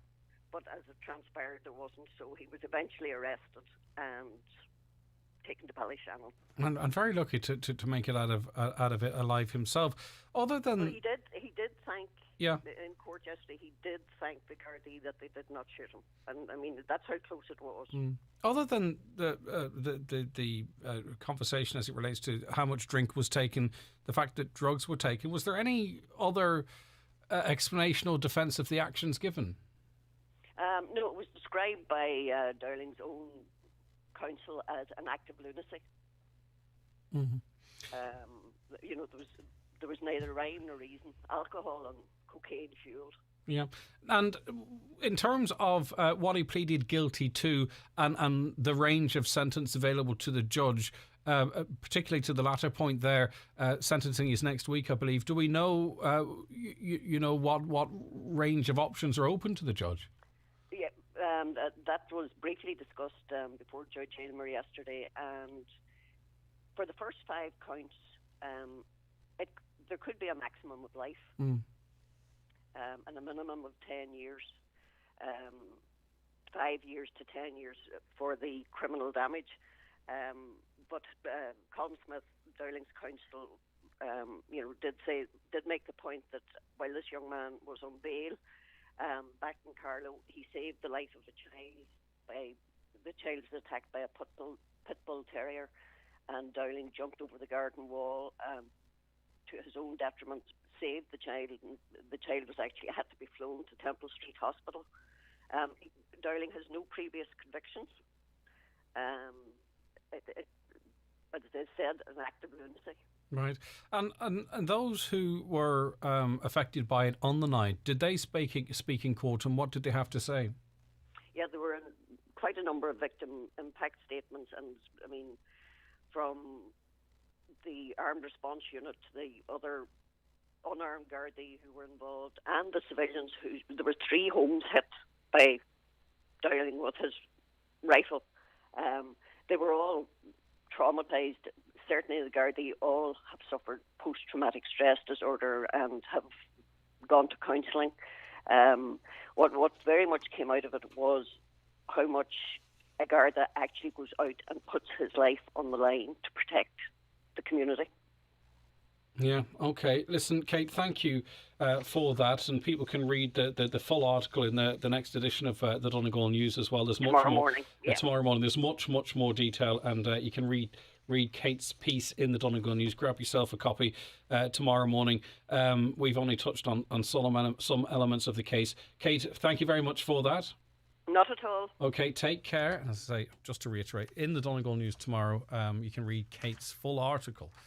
Brian Carr joins us on the programme now. Brian, I seem to recall you posting on social media on this night in question. You were in, obviously, of Glenties, but were you in Glenties? What do you remember of the night and how things unfolded, Brian? Morning, Greg. Yes, I was in Glenties. It was a dark night, a Friday night, and I was in the Sonny's bar, and we were playing in a dart league, and these couple of guys came in and they sat down on the tables, and one of them he was running up and down, just, as we just took it out, a drunk young lad, and nothing more of it, but he just kept going, and then he was wanting to go up and he wanted to throw darts in the middle of the game, and it just got a little bit too much then. And the young girl behind the counter, she was only a young girl, she was scared, she didn't know what to do. So myself and James Plummer Boy, we just said to her, just ask them to leave, and they'll leave quietly. And she did. She just went over and says, "Hey lads, the darts are on. I need it a bit quiet. Can you leave?" And the other two lads that was along with them started to joke with them, "Oh, you're being put out because you're drunk." But they all got up and walked out nice and peacefully. And you would have thought that was the end of it. There was nothing that happened that would indicate what was to follow. No, definitely not. And that was probably around 11 o'clock or so that night. And then when the darts and all was over, it's just 12:15. I went to get a taxi to go home. And as I was going out, I heard this bang, but I thought, oh, that's fireworks or somebody's letting off something down the town. And I got into the taxi and I went home. And just as I was going home, my mother, who lives on the main street, rang me and said, "There's somebody shooting on the main street." And I told her, "Up on you," because this wasn't going to be happening at Glenties. And I went into the house and she said, "I'm after ringing the guards. They told me to stay away from the window, hide in the back room, and don't look out the window again." Because at that time too, Brian, we would have been seeing, international reports of incidences in different cities and towns, in Britain and across Europe. I mean, it kind of, I presume at the time, if people could have joined the dots, it had the hallmarks of something like that. I'm not suggesting for a moment it was, but people would have been aware that this stuff, people randomly walking around with guns does happen. Yeah, but at the start I didn't believe it, but then until my mother told me that she rang back and she said the guards told her to go away, and they told anybody that rang, that we found out afterwards, to go and get away from the front window and that. And then it became real that this was unfolding in the town. But what happened, well, Kate gave a great account of the thing there, but when he came out of the bed and breakfast, he went up the street and he went up outside Pal's Pizza was at the time, and the fellow that works in it, Taj, was sitting in his car outside, and he thought he was a taxi. And he went to get into the car, but he couldn't get in because the rifle was on his back. And then he stepped out to take the rifle off, and Taj drove away. And as he drove away, maybe 150 yards up the street, next thing, he fired a shot through the back window and hit the passenger seat and out through the front window. That was one of the first shots that he had fired. And then he went down the road that most people would know as the football field road, and he fired at random houses and through Bernie and Brian O'Donnell's the back windows, and through a partition wall, went through a mirror in the bathroom and out through another partition wall and lodged the front wall. Mm-hmm. And then lucky for us that the other two houses that he shot in were unoccupied as well. So, and then he made his way up the street. But one of the quick thinking things from one of the we call him heroes on the night too was Eddie Galler, who heard these shots, and then when he was leaving, he was on the darts as well. He was at the darts, and he was coming down the street. He seen the gunman coming back up the street with a rifle on his back, and he rang the guards, and he ran back up into Sonny's, and he warned everybody in the bar, Sonny's bar, and he got everybody to go around the corners so that they weren't near the windows, and everybody was all piled around. But there was the CCTV; they were able to see that he was pacing up and down outside the bar, and they could see this on the CCTV. And there was a wake just further up the street. Did he seem disorientated or? Well, mimicking what one might see in military, or what we. Well, they just said that he just looked like a drunk man with a gun. You know, he didn't leave the gun off his back outside Sonny's. He just marched up and down, and you know, I would say he was confused. He didn't know exactly what, because all the doors and everything was closed. And then the squad car came around the corner. Then they done a U-turn in the middle of the street and started shouting at him, and he fired randomly at them. But they led him out of the town. They led him up past the takeaway with people in the takeaway. They led him past the. I haven't figured that in my head how that works. Why he would. I still haven't figured out, because I've read it on a couple of occasions and I still haven't worked how that works, getting him out of town. But anyway, it's what happened. Yeah, they started shouting at him and calling him names and everything, and he ran after them. Right. And he ran out the road, and he went out past on the Ardra road to the Garda station, and then a second squad car went out, and he started firing at both squad cars. So on the night, the Gardaí on the night were absolutely superb. We had the local sergeant, Eamon Griffin, the local guards, Kieran Cassidy, Noel Gaffigan and Emmett Cassidy, and then they were joined by guards from Bunbeg, and then the armed response. The armed response, we were lucky they were in Falcara because it was 45 minutes they were in town. But if it could have been further, it could have been Rafo, it could have been an hour and 20. It could have been a lot longer, you know. And I'll tell you, they showed great restraint, seemingly. Now, I mean, and it's actually nice, this element of it, in that, obviously it's been hugely distressful for all involved, but particularly the Gardaí. But you, and I presume, with the backing of others, have written to the Garda Commissioner seeking to have these Gardaí commended for their actions on that night. We did. The Glenties Development Group, and as chairperson, we wrote to the superintendent, the area superintendent of Ballyshannon, Colin Nevin, and Chief Superintendent Terry McGinn in Donegal, and the Garda Commissioner Drew Harris, just to thankful how the work that their Gardaí done on the night and everything to protect the people of Glenties. And I have no doubt on that night that only for their quick thinking and bravery, they certainly did save injury and maybe death on the town that night. So as a wee town, we just want to make sure that they're recognised for doing that. Most bizarre of nights, nothing has happened like that before, and hopefully, and very unlikely anything will happen again. Just the most bizarre of nights. Never again. Yeah, but we can reflect on it now. But if you think of the images, the visions, what you can imagine what it must have been like, because people did not know what was going on or what was to come next. Brian, thanks for your account. I appreciate it greatly. Thank you, Greg. All right, Brian Carr there. All right, back with news on the way. The 9 till noon show with Letterkenny Credit Union. Now offering MyCU current account and debit MasterCard, bringing full banking features, delivered with the same local trustworthy service of your credit union. At Cherrymore Kitchens and Bedrooms, Donegal Town, their sale is now on. New 2022 collections now in stock, with great offers across all ranges. See in store for details. Book a design consultation today on 074 9725822 or see cherrymore.ie. Cherrymore, excellence in manufacturing since 1996. Oh, your dad sent a holiday photo of them in Northern Ireland. There's a few. How much did they get up to? They're still coming. Hey, why aren't we on holidays? With so much on offer, from helicopter tours soaring above the Causeway coastal route and crossing the Fermanagh Lakes on an Ironwater taxi, to gripping history tours of Crumlin Road Jail, planning what you'll do next is easy at discovernorthernireland.com. Just try not to make the rest of the family too jealous. Northern Ireland, a small step to a giant adventure. When planning and visiting, please double-check your bookings and always follow current COVID-19 travel restrictions. Available at nidirect.gov.uk. GiveBlood.ie know we can count on you, our community of blood donors, to give blood and to choose to be there for others in their hour of need. Blood donors from Buncrana should attend the clinic in the Inishowen Gateway Hotel on Monday 24th and Tuesday 25th, and donors from Carndonagh should attend the clinic in the Carndonagh Community School on Wednesday 26th and Thursday 27th of January. To ensure social distancing, all donors need to make an appointment, so call 1-800-731-137 to book your time. New donors are welcome. Visit giveblood.ie to see eligibility and clinic details. Does your local area suffer from the lack of amenities, safe outdoor areas, disused space? Is the climate crisis affecting you locally? Are there other challenges facing your community? Join a free Innovating Communities course and tackle these issues, learning valuable new skills along the way.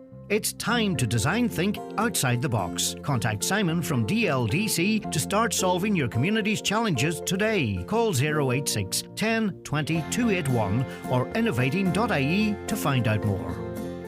Central Auto Parts are now stocking Sunny, a water-based paint offering all up-to-date colours for all vehicles. And Celimix Commercial, the perfect paint for diggers, plant and machinery. Buy it today at Central Auto Parts, Portslink Business Park, Letterkenny. Find us on Facebook or call us on 074 9127 491.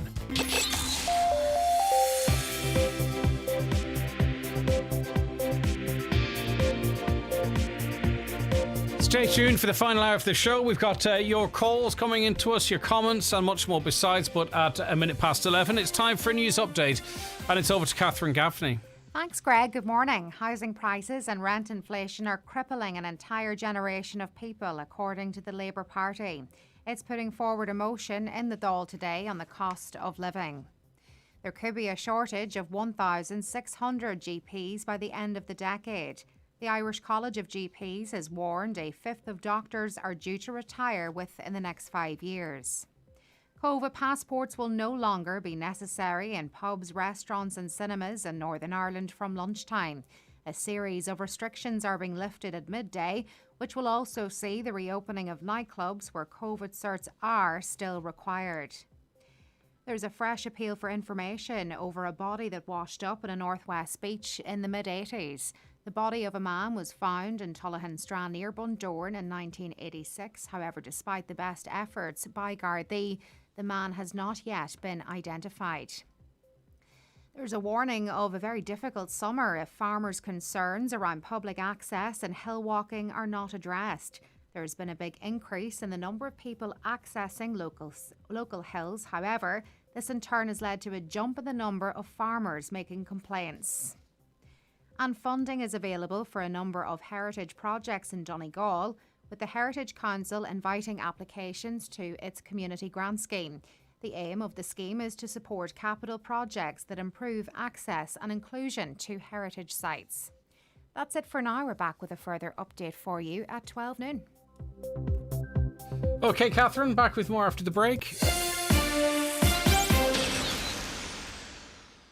The 9 till noon show with Letterkenny Credit Union, now offering MyCU current account and debit MasterCard, bringing full banking features, delivered with the same local trustworthy service of your credit union. For a healthy start to 2022, check out the great range of food available at Kelly Centre in Letterkenny. With healthy options throughout the store, there's also the Green Kitchen Deli, offering fresh, nutritious food to go. Choose from a full menu of delicious sandwiches and salad boxes, or build your own option, all made on site and prepared fresh to order. Jumpstart your healthy lifestyle at Green Kitchen in the award-winning Kelly Centre, Mountaintop, Letterkenny. Wet n Wild is a local family business fully stocked with waterproof jackets, walking pants, walking boots, Gore-Tex trainers and merino socks to keep you warm, dry and looking great in the Donegal outdoors. With friendly staff to assist you, get yourself out now at Wet n Wild and enjoy the Donegal outdoors. Beat the cost of Brexit and no customs charges. Do you need a UK address? For your limited company or personal use, Space Hub in Derry can provide you with your own virtual office or mailbox. Have your post and parcels delivered to Space Hub and collect at your convenience. Also brand new 20-foot shipping containers now in stock. Ideal for all your storage needs at our Springtown and Coolmore depots. Find us on Facebook or spacehubderry.com or call 04871 878077 for details. When it comes to searching for a holiday, Atlantic Travel and Letterkenny deal with all the major tour operators from Dublin and Belfast to find you the best deals available. A week in the sun, a cruise or maybe a short break. Whatever suits, you can book in confidence with Atlantic, knowing your holiday is protected should something go wrong. Take the hassle and worry out of your holiday booking with the award-winning Atlantic Travel, St Oliver Plunkett Road, Letterkenny. For a quote today, see Facebook, visit atlantictravel.ie or call 9126193. Discover the Dunnes Stores app and put better value at your fingertips. Tap to browse all our latest grocery offers. See all your 10 off 50 grocery vouchers stored in one place and scan your Value Club card to earn points. All within the app, saving you time and money. Plus, download the app today and you'll receive a one-time 10 off 30 welcome voucher. Dunnes Stores, always better value. Terms and conditions apply. Welcome voucher can be used on next grocery shop of €30 or more. Now, you're welcome back. As we heard earlier on, Pierce was on with It was a positive call in that he was thanking people for assisting his wife, who fell in Ballabafay and injured her and badly broke and bruised her wrist. But Martin joins us now with a similar experience, not necessarily how things played out, but certainly in terms of someone close to you suffering a fall. Martin, what happened? Good morning, Greg. Yeah, I'm calling on behalf of my mum, and I want to highlight the state of the pavement outside the local businesses there along Gallagher's Butchers and Gallagher's Bakery around there. My mum fell there actually on the 15th of October. Listen, my mum's in the early 80s. She fell, but she didn't get her two hands out in front of herself in time, so she busted her nose and she busted her forehead. But bloody hell, she broke both her wrists, the two of them. Now, you know yourself, one is bad enough, and I feel for Pierce because I've seen what Mum went through with the two, so it's bad enough having one. But even the logistics of showering or going to the loo and stuff like that. So independent stuff that cooking your own food, whatever it might be, yeah. Even, as I say, my mum's in her early 80s, and they got a blow like this. But to make matters even worse, she got a complete knee replacement done in June prior to the October. So that was the first knee to bang on the ground. So I think she's actually on her either second or a third injection for pain since in the knee, whether she's disturbed that. Now, the injections are working, but I spoke to Councillor Patrick McGowan about it. He has been lobbying the council, as has John and Gallagher's Butchers. Now, just so we know, Martin, obviously Pierce's wife fell on the side of the street below McElhenny's. I can't figure it out in my head. Is this the same stretch of pathway that you're talking about? It would be like an L shape, Greg. Yes, it would. Yeah. All right, so it goes in toward. Right, I understand now where you're talking about. Yeah, it turns the corner and goes in and around towards those other businesses. Yeah. And the part that I'm annoyed about is that both Patrick McGowan and John from Gallagher's and the other businesses along there have been lobbying the council for years about the state of the footpath along there. And as of today, it's fallen on deaf ears. I think it might have been power washed maybe in the last few days, but as of yet, nothing has been done about it. Absolutely nothing. So, yes, I'm annoyed that it's happened to both Pierce's wife and particularly now for my own mum, that this should happen to somebody that should have been sorted out years ago, and that nothing has been done to date so far. What's wrong with the footpath as you see it, Martin? The footpath, the curbs are up and down, and the slabs, some of the slabs are up and down, and the actual curb along, it's totally deteriorated. Half of it is missing. The sections of it, there are sections of it that actually have no curb at all. So my dad would have reversed into the disabled bay. Mum got out and started walking up, and she didn't. She tripped on that. I must pull in and take some pictures. Take some pictures of that and get it up on social. Yeah, do, and we'll get it up on Twitter, and we'll get it up on Facebook so that people can see the state of the footpaths in this county and in this particular area. Because, you know, that's a huge setback for your mum, who's not right since, having to get an injection, presumably had to wait plenty of time to get that knee to begin with, and now has this fall to contend with, and also Pierce's wife.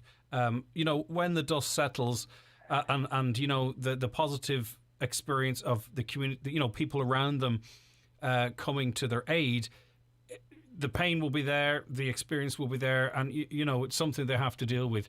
I wonder who else has fallen here. Anyone else fallen in this stretch of footpath? Sounds to me, and I don't want to exaggerate, Martin, sounds to me it should be cordoned off until such time as it's made safe. I can guarantee you're going to be getting a couple of calls now, because there's numerous people that have fallen in that stretch along. Now, Dad had reversed and Mum fell behind. Luckily, there was a gentleman, a good, strong gentleman going along, and he was able to just, whoop, she said, he just lifted me clean up off the air. But by the time he put her standing beside the car, banged on the back of the car, my dad came out. The blood was just streaming down her face, out of her nose and her forehead. It looked awful. Hugely distressful for your dad as well. Absolutely, it's stressful for both of them. He didn't even see it happening. He didn't see anything happen. So straight up to Dr. Ciaran, and Dr. Ciaran straight out to Letterkenny. They arrived out there sometime around about 4:30, and they didn't get home to 4:15. Now, that's no reflection on the hospital. I think it was around about 7:30, 8:15 the following morning they got home. So the two of them sitting on chairs the whole night with her with two broken wrists, sitting in a wheelchair. Dad was on a steel chair beside her.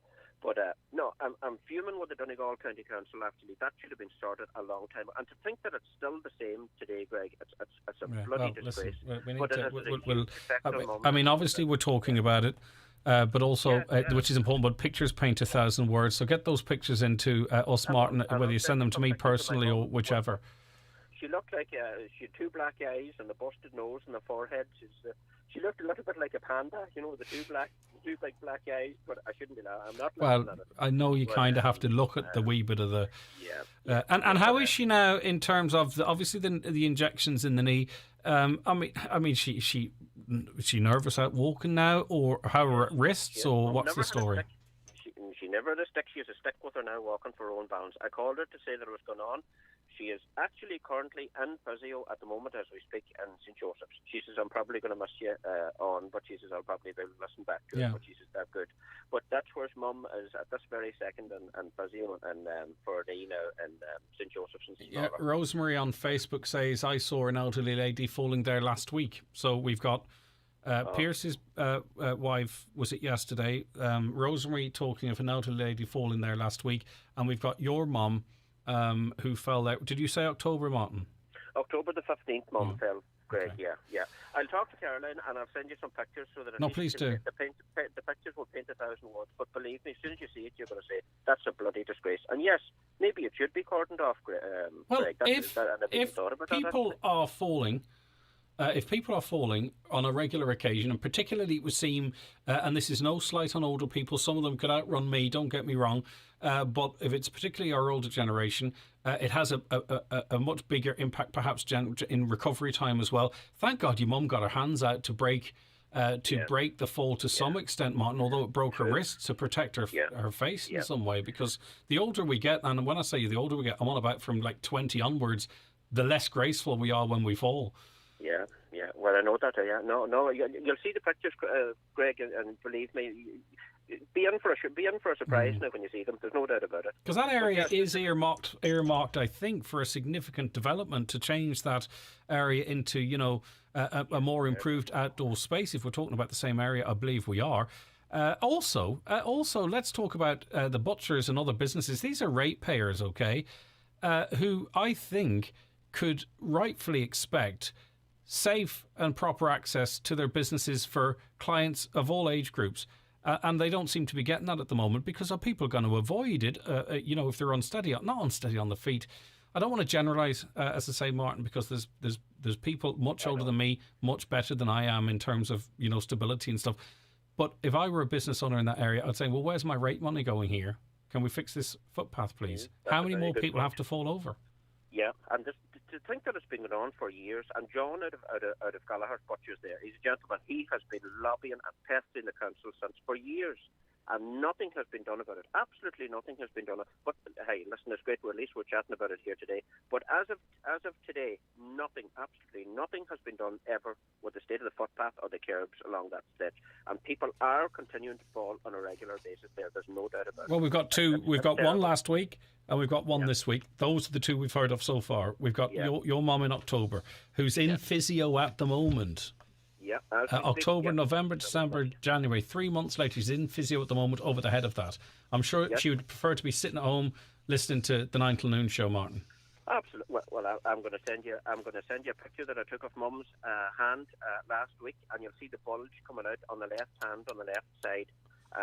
I'm not a surgeon. I'm not a bone specialist, but to me it doesn't look right. It doesn't look like it's set properly. But I'm going to show you the pictures. Please. You'll see the state. And do you have pictures of the footpath as well? I have pictures of the footpath as well now. Do you want to send them to you as well? Please do, yeah. And will you also, when you're chatting to your mum, pass on our best wishes to her?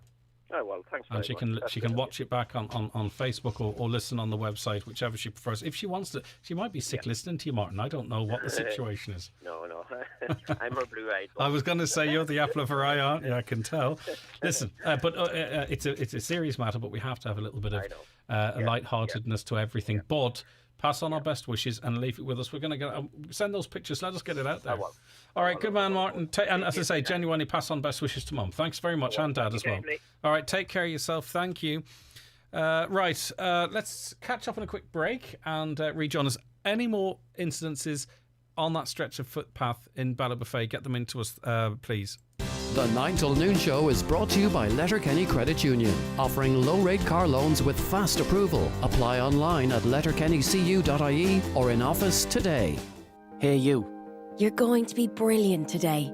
See, everyone needs a boost these days. And it couldn't be easier to get one. Everyone aged 16 and over can book a booster appointment for their COVID-19 vaccine. It'll reduce your chances of being seriously ill. And you can book a time and day that suits you at hse.ie. Your appointment will need to be 3 months since your last vaccine. And wait 3 months if you had COVID-19 since you were vaccinated. Visit hse.ie now. From the HSE. Store and Go Springtown Dairy, the north of Ireland's only temperature-controlled smart access individually sized storage units. Store and Go offers storage for personal storage, house moves and renovations. Business storage for excess stock or filing systems. Once signed up, you can access 24 hours a day through an app on your phone, gaining access through 4 levels of security to your most precious possessions. Call Store and Go Springtown Dairy on 02871 278 900 to discuss your needs and get bespoke advice, or get a free quote at storeandgo.net. Fuse box gone haywire. Water pressure too weak. Boiler finally gone kaput. The good news is, there's a local hero for that. Boilers, plumbing, electrics, locks and drainage. Take the hassle out of home repairs with localheroes.ie.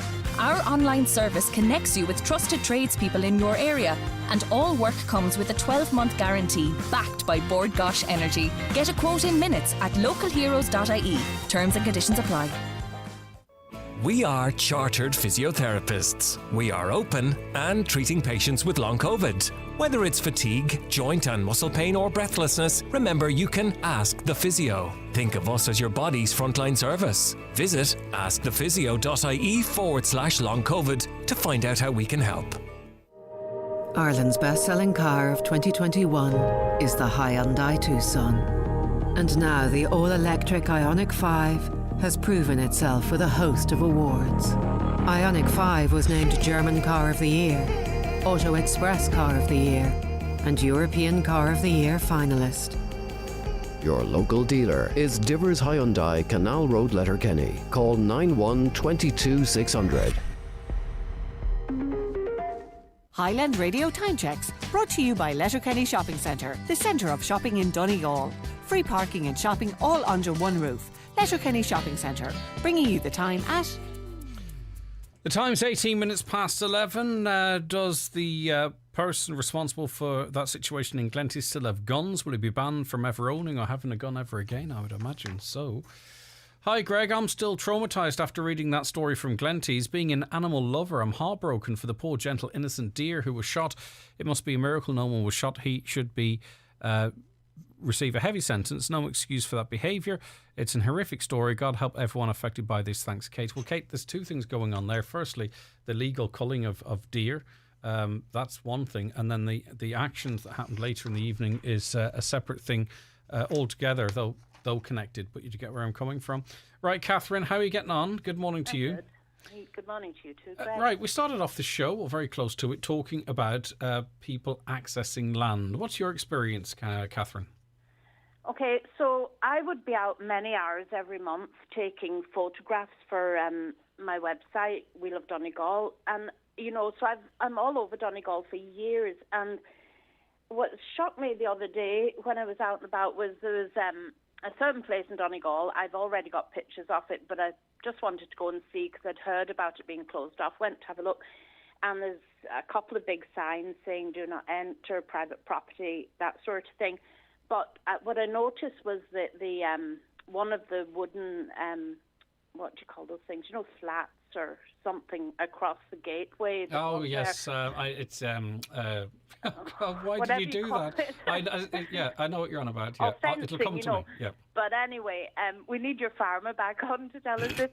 But so anyway, that was somebody is actually. Do you know if you were a big strong fella and you hit it with your leg, it's actually broken like that. And then I happened to be looking around on the internet, and I happened on a certain tourism website where they're discussing that, and people have actually said, sure, just ignore the sign and climb on in. And I just thought, really, like, as my husband was saying to me, imagine if you had something nice in your garden, the back garden, and people wanted to go in and you'd a sign up saying, don't come into my garden. You'd go nuts. But yet we seem to be free to just ignore what farmers want. And this is ruining it for people like me and people like walkers and people who just want to enjoy the countryside, because it's making more and more, I would imagine it's putting farmers' backs up and landowners' backs up. Yeah, and I had a similar experience. I referenced it last week. During the summer, we went to visit one of these sites, and there will be access, but there wasn't access.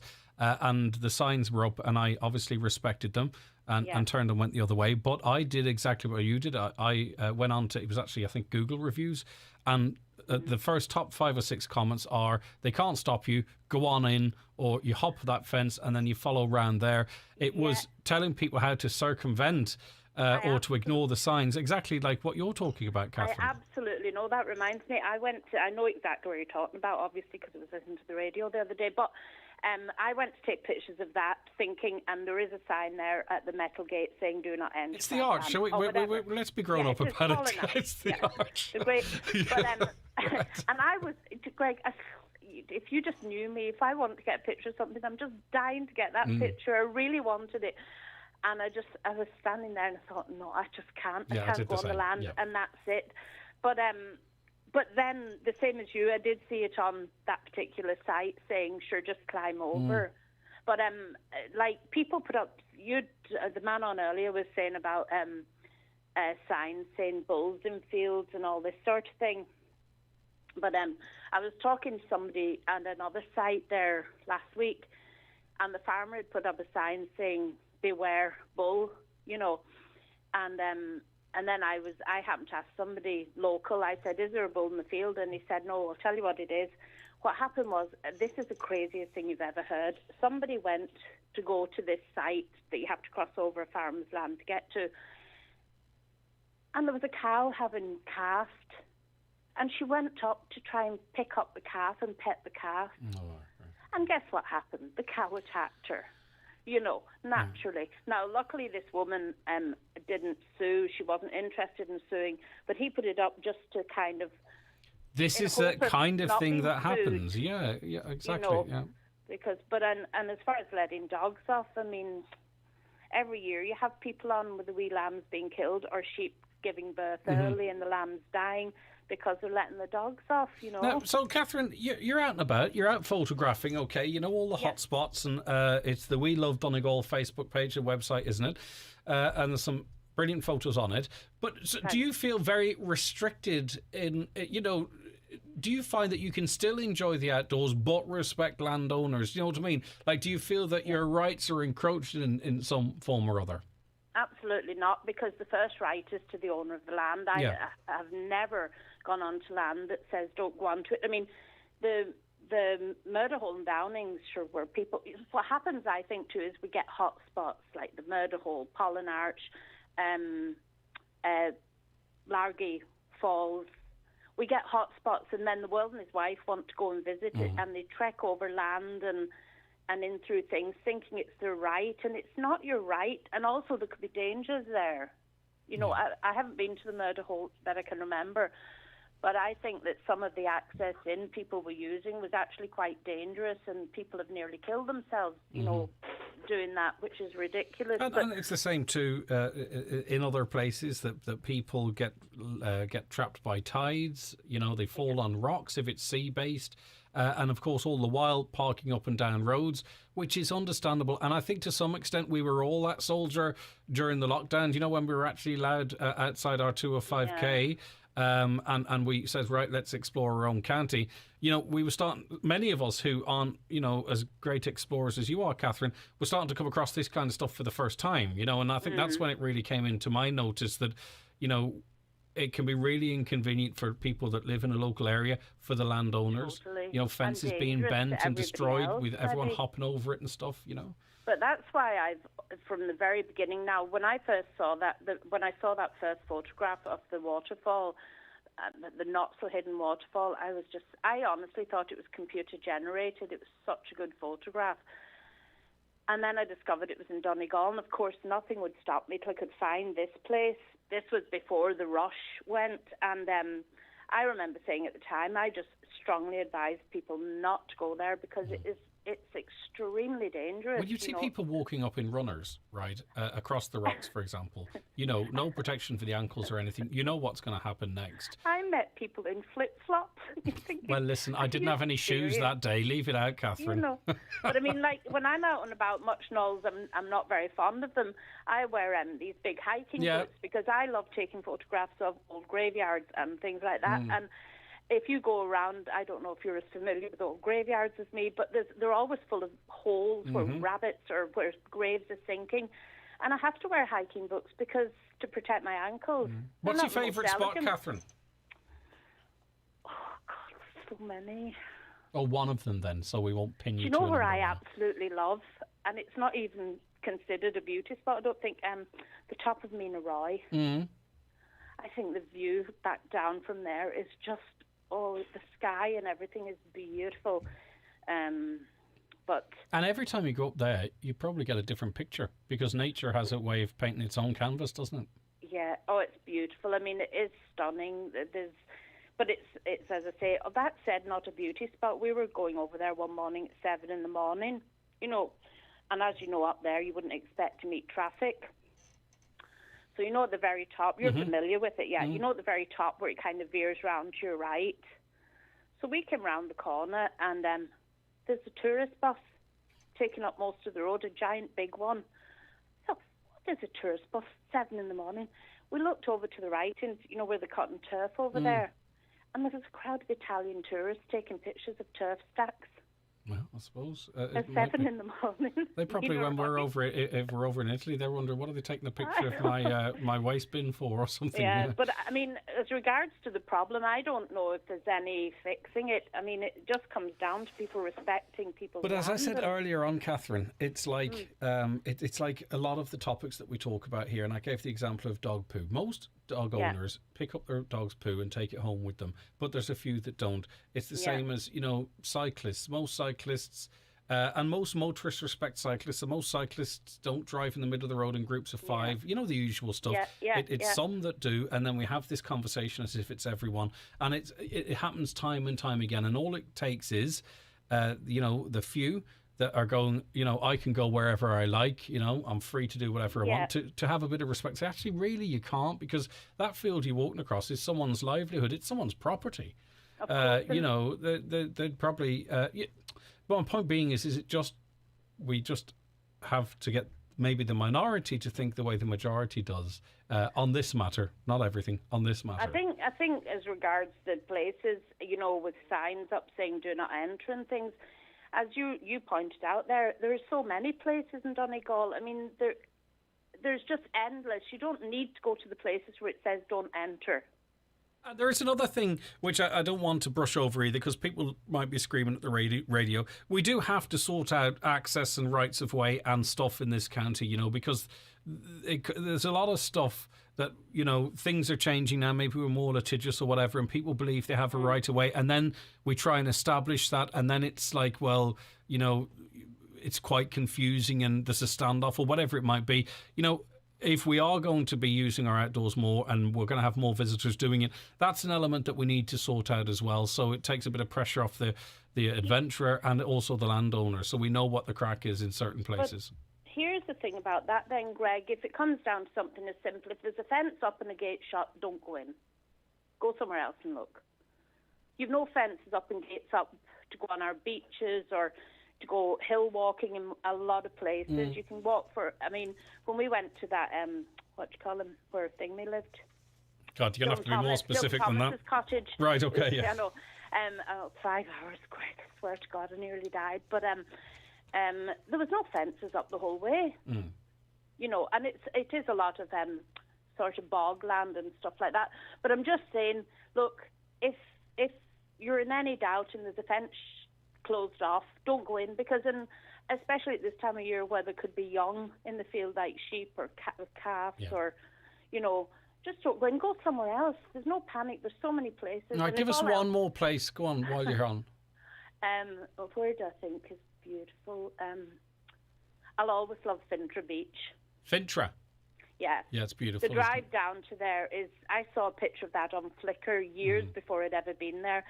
And I thought, oh my God, that's so beautiful. It is. To the point where our youngest son got married, and he got married down there. Oh, and, really? Lovely. Yeah, and it was a cracking day, a June day, and I have pictures of them coming up in the wedding car there, and just the whole bay behind. Oh, it's beautiful. Yeah, that's all southwest coast for people in other parts of the county.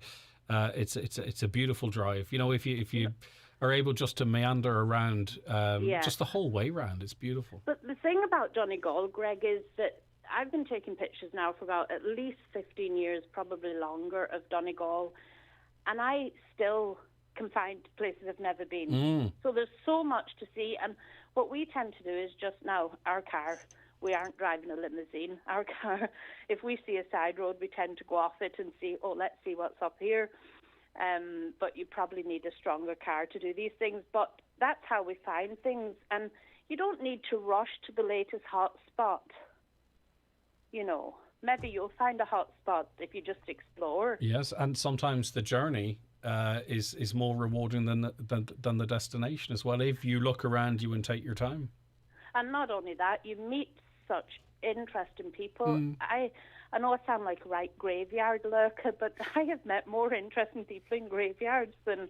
They always have time to stand and talk, and they tell you like little secret locations or places you might not have heard of, and you know, it's a history. There's a history of it too as well, and you know, a connection to the... I don't know. I get where you're coming from. I might not have quite the interest you do, but there is just something about that, especially the older graveyards. There's some brilliant ones down my way. We're steeped in history. Oh, there is. Yeah. I was over your way there. I went round. I did all from Pettigo back up again, and I mean, like finding, I don't know, there's a Chapel of Ease up in the hills and things like this. You know, the Pettigo Road. Some of the roads off it up Lahi Bar way and. You know, all other way. I mean, it's beautiful. It's amazing stuff. But amazing I was in, you know, that Protestant graveyard in the middle of Pettigo? Not off the top of my head. Well, I was in there one day, and I met this couple, and of course we got talking, and they told me about this graveyard hidden up in the hills. It's a very old graveyard, and so we went up, of course, to take pictures. But what I was delighted to find out was that Donegal's highwayman is buried there. Now, his grave isn't marked, but what's he called? Princess Black. But he's buried up there. But for me talking to somebody in that graveyard, I would never have known that. All right, okay, that's interesting.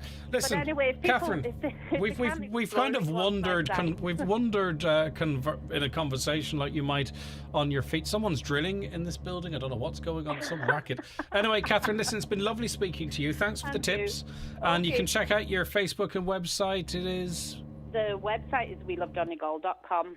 Okay, listen, thank you very much indeed. Take care of yourself. We Love Donegal official. All right, thanks. All right, bye. I don't know what's going on there. Maybe... Do you know who's drilling? Okay, someone's drilling. All right, it is the 9 till noon show.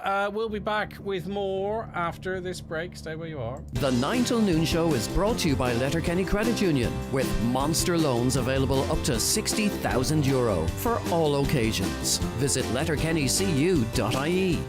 Homeland Fuel offers, keeping you warm for less. 20 kg EcoBright, buy 5 bags for €50. Softwood logs, 3 bags for €10. 1 kg fire logs, 4 for €5. Shop in store or online at homeland.ie.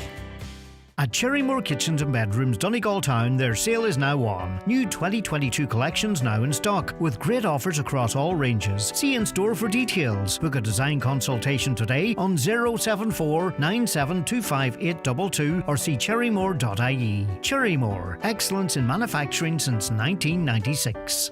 From the smallest shrub to the largest tree in an awkward place, Donnelly Tree Services provide a complete range of tree surgery services. Whether you need to remove a dangerous tree or some nuisance branches, Donnelly Tree Services have the experience and expertise to carry out tree surgery to the highest of professional standards. call 083 005 9939. Donnelly Tree Services, Donegal. No job is too small, no tree is too tall.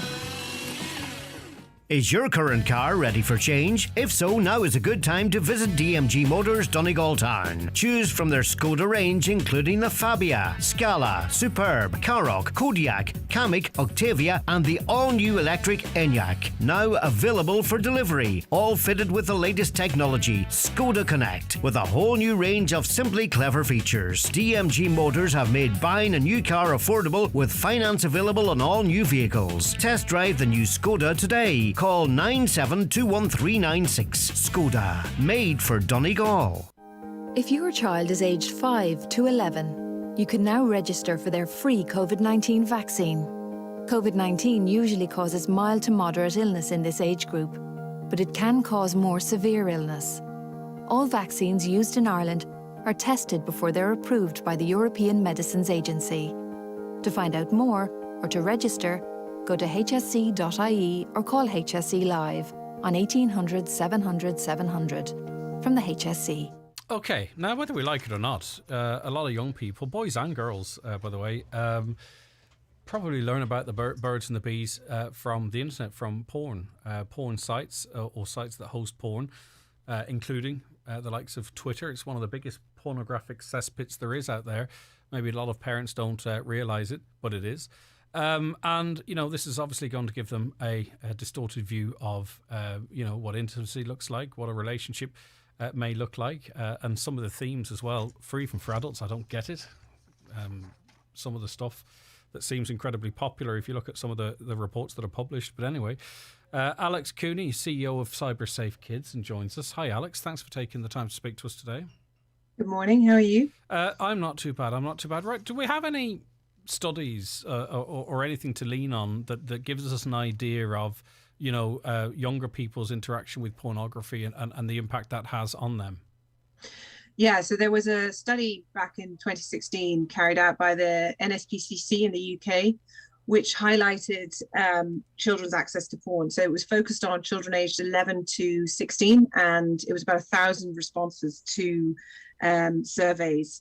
And I think they also carried out some focus groups, and they found that just about half of that sample had seen porn, and that the vast majority of them had seen it by the age of 14. Interestingly, about half of those who'd seen it had deliberately gone looking for it, and about half had stumbled across it. So, you know, I think it's quite difficult to get information about this because obviously there is an ethical dimension here, you know, in terms of asking children about what they've seen and how it's impacted them on them, especially when they're young. But I think we can be sure that children even younger than 11 have in some cases accessed porn. And certainly from conversations that we've had with parents and teachers, you know, it has arisen in primary schools even. So and it distorts it in a number of ways because, you know, half of boys think what they're seeing is real, but then they would have this expectation, presumably, of how another boy or a girl would be expected to interact with them. But also, too, presumably, girls get a skewed view of what's expected of them.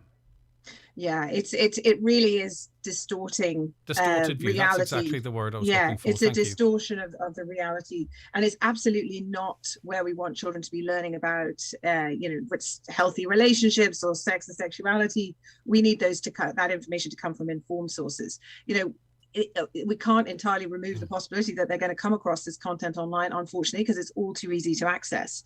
And often children aren't accessing it through the commercial porn sites, where perhaps there are stronger measures to kind of avoid younger children accessing the content.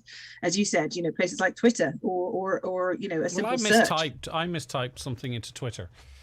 It was to do with the parties over. I was typing the name of someone to do with the parties over in Downing Street to see the commentary, how it was trending. And I mistyped someone's name, a former press secretary of Boris Johnson's.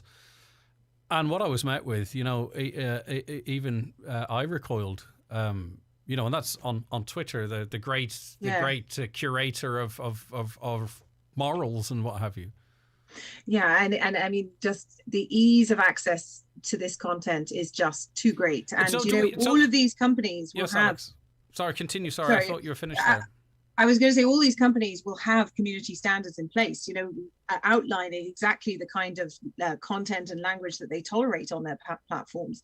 And unfortunately, too much is slipping through the net. And it's a real concern that our children, our young children, can have access to this really inappropriate content. And it's very different to the two-dimensional images you might have seen in a magazine back when I was a kid, for example. It is graphic, it's explicit, it often represents gender in a way that isn't healthy. Some of the most, like, what worries me again, I don't want anyone to think I'm coming across this as I'm some sort of an angel, not for a second. But one of the most popular searches here, according to the information that's released by Pornhub, would be step family stuff. So regardless of whatever you're actually seeing, that is the most popular, some of the most popular content. I mean, how is that affecting young people's minds, or adult minds for that matter? And if you see it over and over and over again, there has to be a normalization of it. It's actually really difficult to say definitively what the impact on young developing minds is to seeing this kind of content. And of course, it could impact differently on different children. I just think there is a value judgment also that we need to make around whether we want our kids seeing this kind of content and what message that gives it. Well, how does that shape expectations and views? It is really troubling. And, as I said, it can be very graphic, can be very violent, be concerns around desensitization as well as expectation setting. Difficult to do gather research data on it because of the ethics involved with of serving young children around this stuff.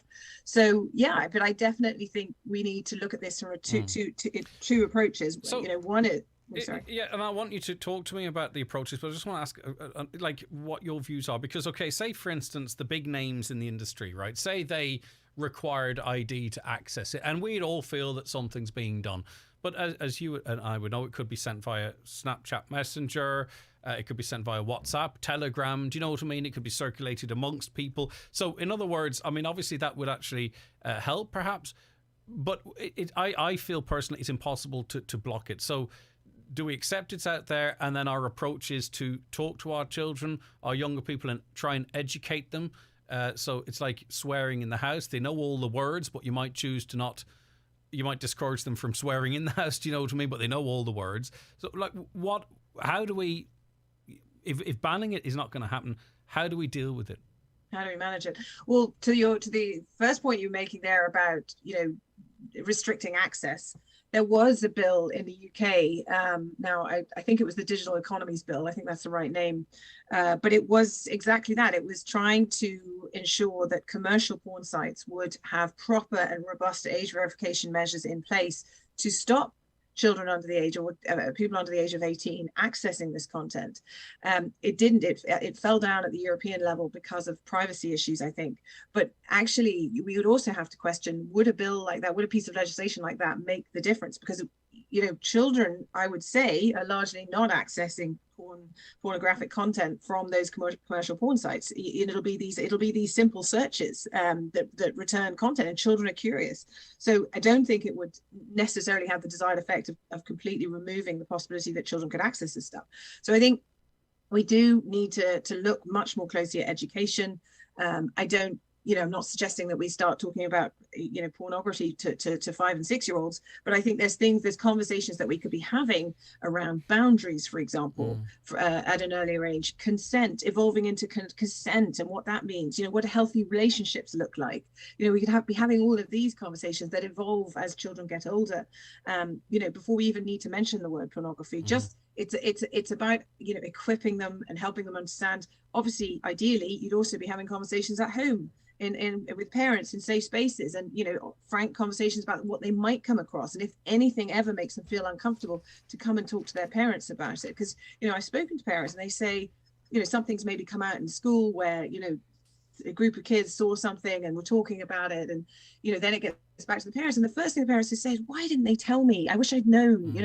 And I think we need to reassure children that they can come and talk to us about some of these more awkward topics, and that they're not going to get into trouble for having potentially looked for it or seen it in somebody else's house. It's about navigating these things.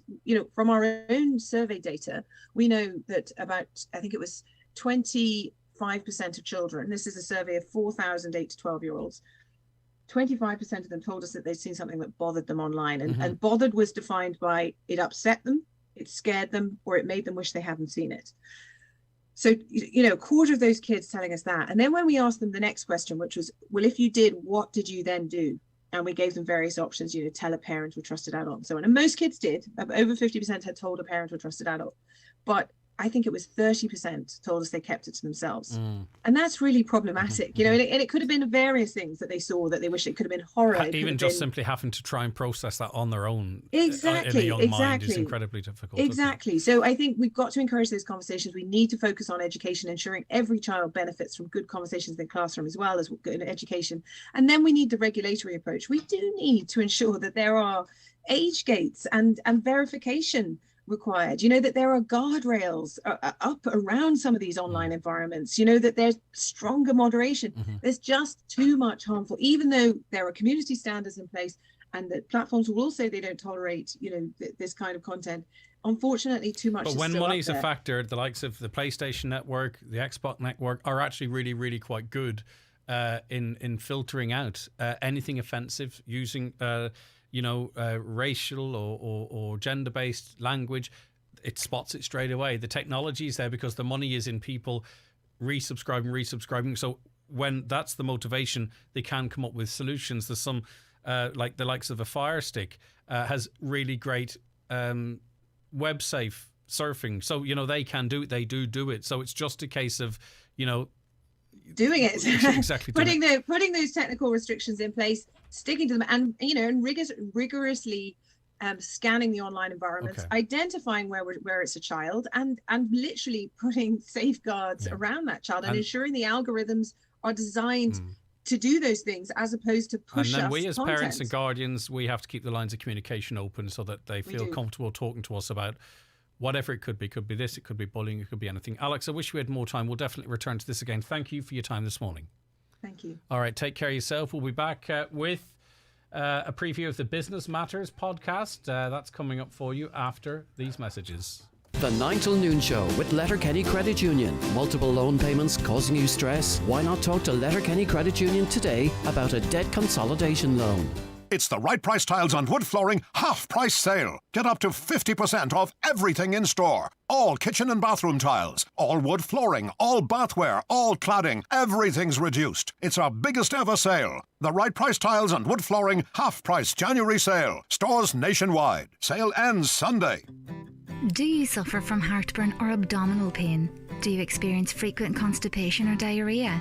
If you need or are waiting for an endoscopy consultation, then why not come see us at Kingsbridge Private Hospital, Sligo, where we provide excellence in private healthcare. We are approved by all private health insurers, and our specialised consultants are ready to see you. Avoid long journeys and longer waiting lists. Visit kingsbridgeprivatehospital.ie for more information. Because life matters. In harsh winter weather, Watson Hire have all you need to stay safe and keep warm. There's great deals on coal, Keller gas, firewood and heating oil with free local delivery. Also electric, fan, halogen and oil-filled heaters. See in-store and the fuel store at watsonhire.ie. Great offers on winter clothing and boots. And for any hire items, there's still the weekend hire deal of 3 days for the price of one. All at Watson Hire, Kiltoy, Letterkenny, with free parking at the door. Looking for an easier way to get your prescriptions filled? Look no further. With our new Brennan's Pharmacy app, you have a simpler, faster way to manage your prescription orders. Just download the free Brennan's Pharmacy app from Google Play or App Store, fill in a few simple details about yourself and your medicines, and you're all set. From prescription ordering, daily medicine reminders, to messaging our pharmacy team directly, it's all at your fingertips with our new Brennan's app. Like to know more? Why not call your local Brennan's Pharmacy today for more information? We're here for you. Woohoo! It's back! The Holy in the Sun, September 26th to October 3rd. Contact Cassidy Travel Dublin or visit declanerney.com. Donegal County Council want to hear your views and invite you to get involved in the preparation of an outdoor recreation strategy for Donegal. A number of online consultation events are running across the county from the 31st of January to the 9th of February, and online survey until the 22nd of February. Sign in and have your say. Visit donegalcoco.ie to find out more. Business Matters in association with Letterkenny IT's Faculty of Business. Applications are now open for the highly regarded Masters in Leadership and Innovation in the public sector. Also a Masters in Governance, Compliance and Data Protection in Financial Services, and a certificate in Online Dispute Management. Visit lyit.ie for more information.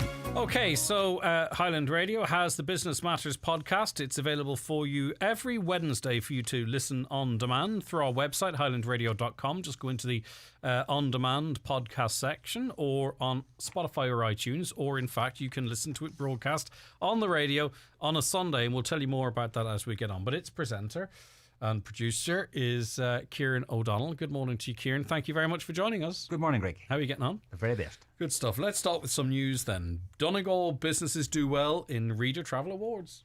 Yeah, congratulations to the Yellow Pepper in Letterkenny, which has been named in the top 10 outdoor dining experiences in this year's Irish Independent Reader Travel Award. There was a strong Donegal representation in this year's awards, with the Wild Atlantic Camping being named as Ireland's best campsite for 2022. Harvey's Point in Donegal Town, the Villa Rose Hotel and Spa in Balbuffet, the Inishowen Gateway Hotel in Bucrana and the Silver Strand Hotel in Ballyliffin were also featured in this year's lists. Nice one. How many of those have you been to? A few. I think there's only two I've missed. I don't get away that much, but I think there's only two I haven't been to. Stick them on the list for the year. Yeah, definitely. Now, LYIT, news from it. Yeah, LYIT will host a part-time and postgraduate virtual event this evening between 6 and 9. For those interested in postgraduate and part-time programmes, interested in upskilling, reskilling, flexible learning or online learning options, then be sure to log on to this event. LYIT's experienced academic and student support staff will be on hand to answer your questions and queries during each live webinar. Nice one. Now, some money announced by the Department of Tourism and Transport for some Donegal projects. Yes, 5.5 million has been allocated by the National Transport Authority and Minister Eamon Ryan for 32 Donegal-based active travel projects totalling, as we said, 5.5 million euro. The announcement is part of a 289 million euro investment countrywide. So projects listed include the Letterkenny Cathedral one-way project, the Donegal Town local transport plan and pedestrian bridges in Culdaff and Burnfoot. Right, fuel prices, we all feel this, be it through your home heating, your gas, if you buy gas, or at the pumps. Yeah, Ireland is now one of the most expensive countries in the world for petrol and diesel, and that's according to AA Ireland. Prices are up an average of 32% since this time last year, prompting calls for the government to cut some of the taxes on forecourt fuel. So the average national price of petrol is currently €1.70.3, while diesel stands at €1.60.5. But you can shop around and get it for, close on 10 cents a litre cheaper for petrol. Yeah. And similarly for diesel. Now, that's in no way an excuse for the prices and the tax take on them, because it's mostly tax, but you can shop around and make you save some money. Right, what's coming up in this week's podcast? Yes, Greg, on this week's Business Matters, I'll be joined by Dennis Ferry, owner of Ferry's Garage, and Leslie O'Donnell, owner of O'Donnell's Crash Repairs, whose units are located at Lisnenan in Letterkenny. Both left school at the age of 14 and became close friends when Dennis set up his garage at the Pinehill Industrial Estate across from Leslie's unit in 2001. Leslie and Dennis were part of the team behind Noah's Bed Push back in August, which raised almost €250,000 for 9 beneficiaries chosen by the Goods family. Because of their high-profile road trips to different parts of the world, the pair have become known as Donegal's Ice Road Trekkers. So Dennis spoke about the importance of the apprenticeship system. All right, and we'll hear from Dennis now.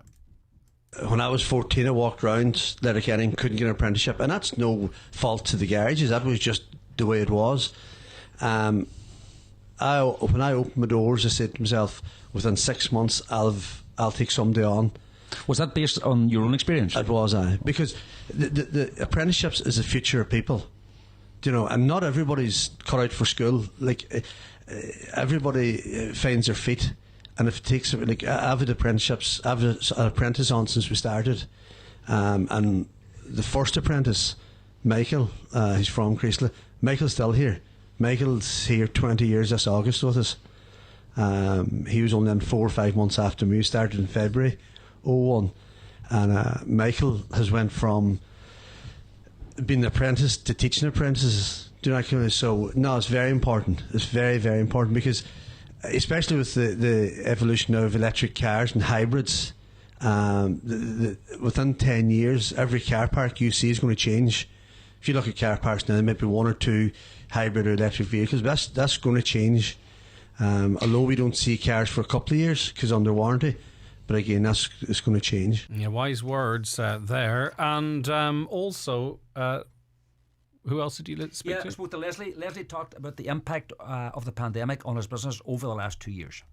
From a point of view of running a business, it was hard. From a point of view, keeping, like we've, as Dennis said, we have very, very good staff, and we wouldn't be here today. We have a lot of long-term staff. That's what it's a long time. And we owe everything that we have achieved today to our staff, because we can't do it all alone. And from a point of view in the pandemic, at the very early stages, we closed for 6 or 7 weeks that time in March 2000, but we were just doing any kind of essential work that needed to be done. That was grand for them few weeks, and there were no phones ringing, peace and quiet. It was a wee break. So it was, and weather was good, everything was fine. But then moving forward from that then, for the past 18 months or so after that, it was hard running a business, from watching your staff and watching customers coming in and stuff like that. And then the parts were getting to be a problem. You had Brexit stuck in the middle of it then, so between the two, it was hard running the business. I'll be glad when things do get back to a bit of normality. Yeah, 2 real successful men there, but hard workers. It wasn't nothing was handed to them. Very much. They were located just behind us here at Pine Hill for a long time, and they made the move for space reasons only. But as you say, 2 extremely hard-working fellas with 2 good teams around them, and they have developed 2 very successful businesses. Right, really interested to hear more of those interviews. The full interviews with Dennis Ferry and Leslie O'Donnell are available now on our website, as I mentioned earlier, highlandradio.com, in the on-demand section. You can also catch up on Spotify and iTunes, and you subscribe to the podcast too there, so you get a notification when new ones are added, but it's every Wednesday because Kieran's very efficient like that, or wherever else you get your podcasts. And Business Matters on the radio. Yeah, 6 o'clock, after 6 o'clock news, Greg, on Sunday evening. And anyone looking to get in touch with the show, you can drop Kieran an email at the following address, Kieran. businessmatters@highlandradio.com. Okay, thank you very much indeed. Kieran back with us next week. That's where we have